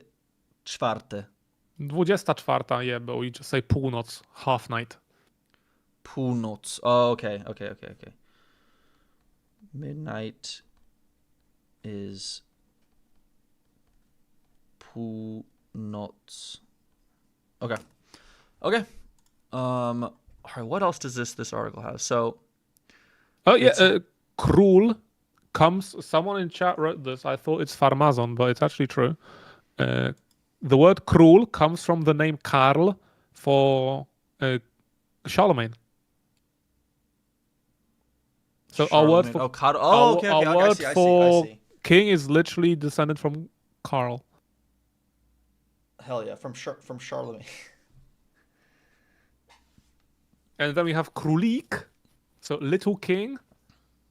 Have you heard this word before? Królik. You said? Yeah, królik, little king. No, I've not heard that. It means rabbit. It means rabbit? Yeah. Why? That's crazy. Królik. Welcome to Poland.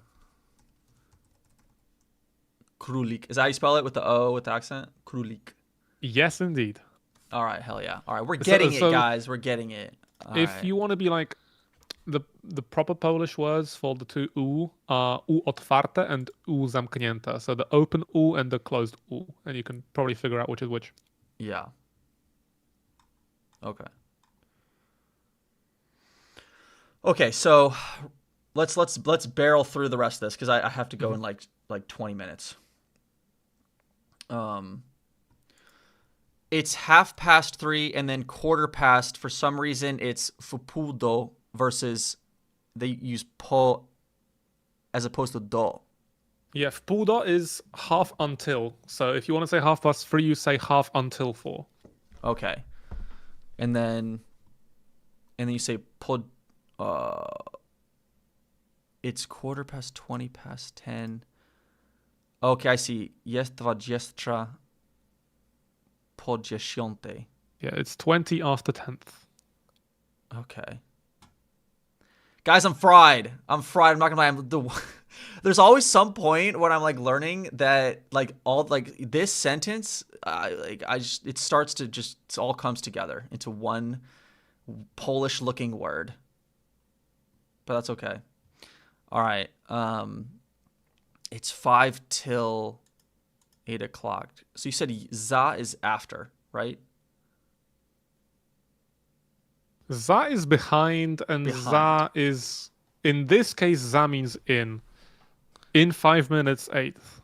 Okay, so jest za 5:08. It's 5 till 8 o'clock. Okay. Za is multi-tool. 5:08. Jest za 5. Okay, so this is just okay. So it's in 5, 8, the 8th. Okay, all right.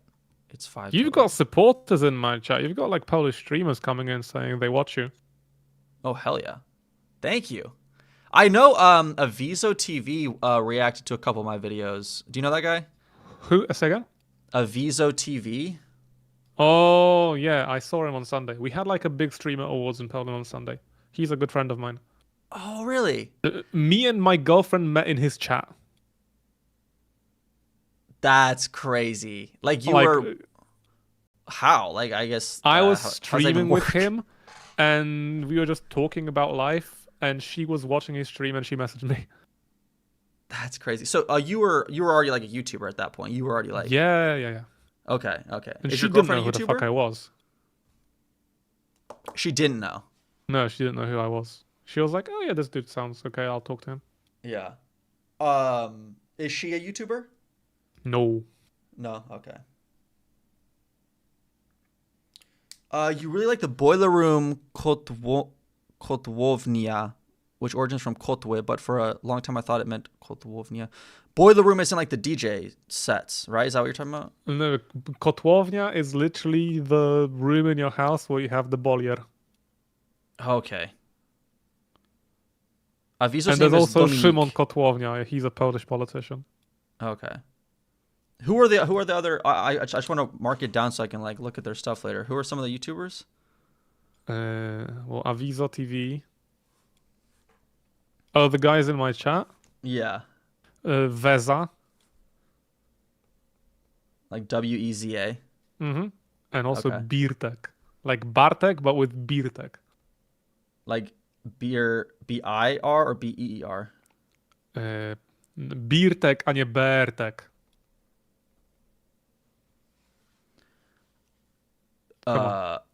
So BIRTEK. Mm-hmm. BIR. Yeah, if it was EE, it Veza. would be Bertek. Okay. Hell yeah. Veza Biertek. Okay. Let's just do a Biertek. couple more. We're basically done with the article here. Let's just do a couple more. So I remember I think you actually used this as an example to help me with pronunciation last time. Czas. Mam czas. So like I Czas, have yeah, czas. The second time you said it, mwah, czas. very nice. Czas. No, Mam czas. I am from Russia. I speak with the back of my mouth. czas. Czas. You're Czas. speaking too much with the back of your mouth. Czas. Czas. Czas. Czas. Yeah, nice. Czas. Mam czas. We're not as far back. Like, Czas. jeśli będę mówił tyłem, to... That sounds weird. Czas. Czas. Yeah, Aviza had beef with national TV. That's a true fact. Really? Yeah. So, okay, mam czas. Mam czas. I have time. Mam czas. Mam czas o pierwszej. Mhm. Pierwszej. At 1. Okay, I see. So that, because like pierwszy and then o pierwszej. That's right, because they all get the A. And then what will we do at 2? Okay, this is getting pretty specific. So already is już. Yep. Już is like yeah, It's like yeah, I was just going to say it can be used the same as yeah. pretty much. Okay. Już. You know what's funny? On some of my like, when I'm writing stuff down, I literally will write the word in Spanish if like it makes more sense. So like Yeah, I do that with when I was learning Thai. yeah. One of the structures was like basically calqued from like a Chinese thing, so I just wrote the Hanzi. It was like kanjian or something, like look-see basically in English. What's that? Yeah. What's that one? What's the Polish word that means like, or like that means like quedar? It's like pisać or something like that, or What's the Spanish one?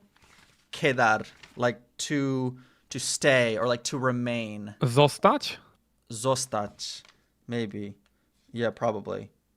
I thought I wrote it down. Damn. Oh yeah, Have you been yeah. listening to Polish Zostać, music? zostać. So like that can be like for like how much is left of something. Like Ile zostało? Yeah. Ile. You said ile zostało. So then like let's say like how many beers are left. It's like ile piwa zostało. Okay, ile piwa zostało is how much beer uncountable remains, as in if you had like a 10-liter vat of beer Yeah. and you're wondering how much is left. However, I was going to say ile piw zostało. That's how many beers countable remain, which is if you had individual bottles of beer, how many bottles are left. Very nuanced. God. So which one is? So okay, you said peef for the one that's like if there's a vat of beer, like No, a keg, right? A piv is keg of like beer. if you can individually count the beers as in bottles or cans. However, pivo is like the liquid. Piwo. Ile piwa zostało is like the liquid. Ile piwa They zostało. decline differently. Okay, so then how about if you have like like a 24 rack of like beer cans? Ile piwa zostało, most people will say, and no one will have an issue with it. Ile piw zostało, like no one's gonna bat an eye, but I'm just like saying it's nuanced. Oh, okay. Ile piwa Yeah, it's the difference between how much and how many. Good shout. zostało. Dziękuję bardzo za 10 złotych. Bro said dziękuję bardzo. Is that right? Yeah, that was smooth. Okay, hell yeah. Every time someone gets a donation, I use that to practice like saying the numbers. Za and ile? Za ile? is that ile? Like For how many? Dziękuję bardzo za ile? 10 złotych. Bro, nice. That sounds okay, or Yeah, that was smooth. okay? No mistakes.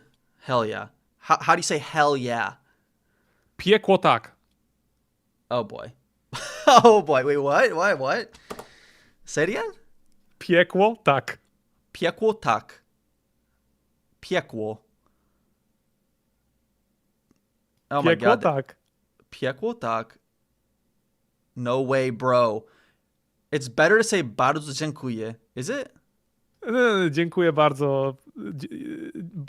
Dziękuję bardzo sounds better to me. Okay. My grandparents always, when I was growing up, they always said dziękuję bardzo. They put it after. Piekło tak is piekło word tak for is word. you're Hell trolling yeah. me. It's word for word. Hell yeah. Okay. Okay, but that's not how you it's not how you really translate the meaning. You say Yeah. What's the equivalent? I don't know how we would say it. Zajebiście. Yeah, I guess. zajebiście. Zajebiście. Yeah, he said Zajebiście. ask me about gówniaki. Yeah. That's right. That's right. The slang term for little kids in Polish is gówniaki, which basically means shitlings. Oh, we okay. We don't really say shitlings in the United States, I guess, but okay, fun fact. In different parts of the United States, there's different words now, and this is a more recent thing to refer to like kids that are from like specific regions or specific states. So, in Florida, if you're a young kid in Florida, you're called a jit, like a JIT. You're a jit. I've heard that, yeah. Or like you can be a YN. I don't know if you ever heard of that, but that means like young. I'm not like, gonna say what it stands for. Yeah. But like YN as opposed to OG. Yeah, and there's other ones too for like different regions, but like a big one in Florida is you say jit. Like you'd be like driving down the street and you'll see some kids walking and they're like just a bunch of jits. That's just a bunch of jits. Zajebiście, bear in mind, is it contains jeb, which jebać is to fuck. Okay. However, zajebiście isn't. It's on the verge of being a swear word. I would still say zajebiście in a work meeting, not with like a super important boss or something, but with like my work friends, I would say it fine. It's not officially a swear word, but it's like hell yeah. You wouldn't say hell yeah like in a formal context. Okay. So I guess yeah. So then I guess what's the conclusion? Then what's the way you would say it? Nie wiem. Polski jest zajebisty i Nie let's wiem. go. I don't know, right? That means I don't know. Mhm. Nie wiem. Nie wiem. And then nie Yeah, miszłem. swear words are a deep rabbit hole. You can like conjugate swear words. Okay, I want to do like a whole video, like just totally learning all the swear words. So I feel it's just gonna get demonetized, right? Like, Yeah, so it's good to have it all in one video because that's only one video that's gonna get demonetized. right? Yeah. Okay. All right. I have to go. I have to go. Unfortunately, I have meetings this afternoon, and I'm very sad. Masz spotkania. I have meetings. You have meetings. Masz spotkania. Yes. Masz I think spotkania. you taught me the word spotkania last time. I don't know if you remember that. Spotkanie? I guess I did. And I have it written down. Spotkanie. Spotkanie? Like Spotkanie. meetings. Spotkanie. Okay. O której godzinie masz spotkanie? Tak, mam spotkanie. O której godzinie?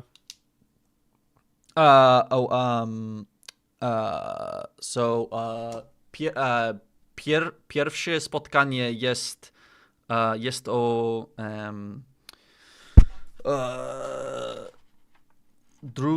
druga u piwo. Ej.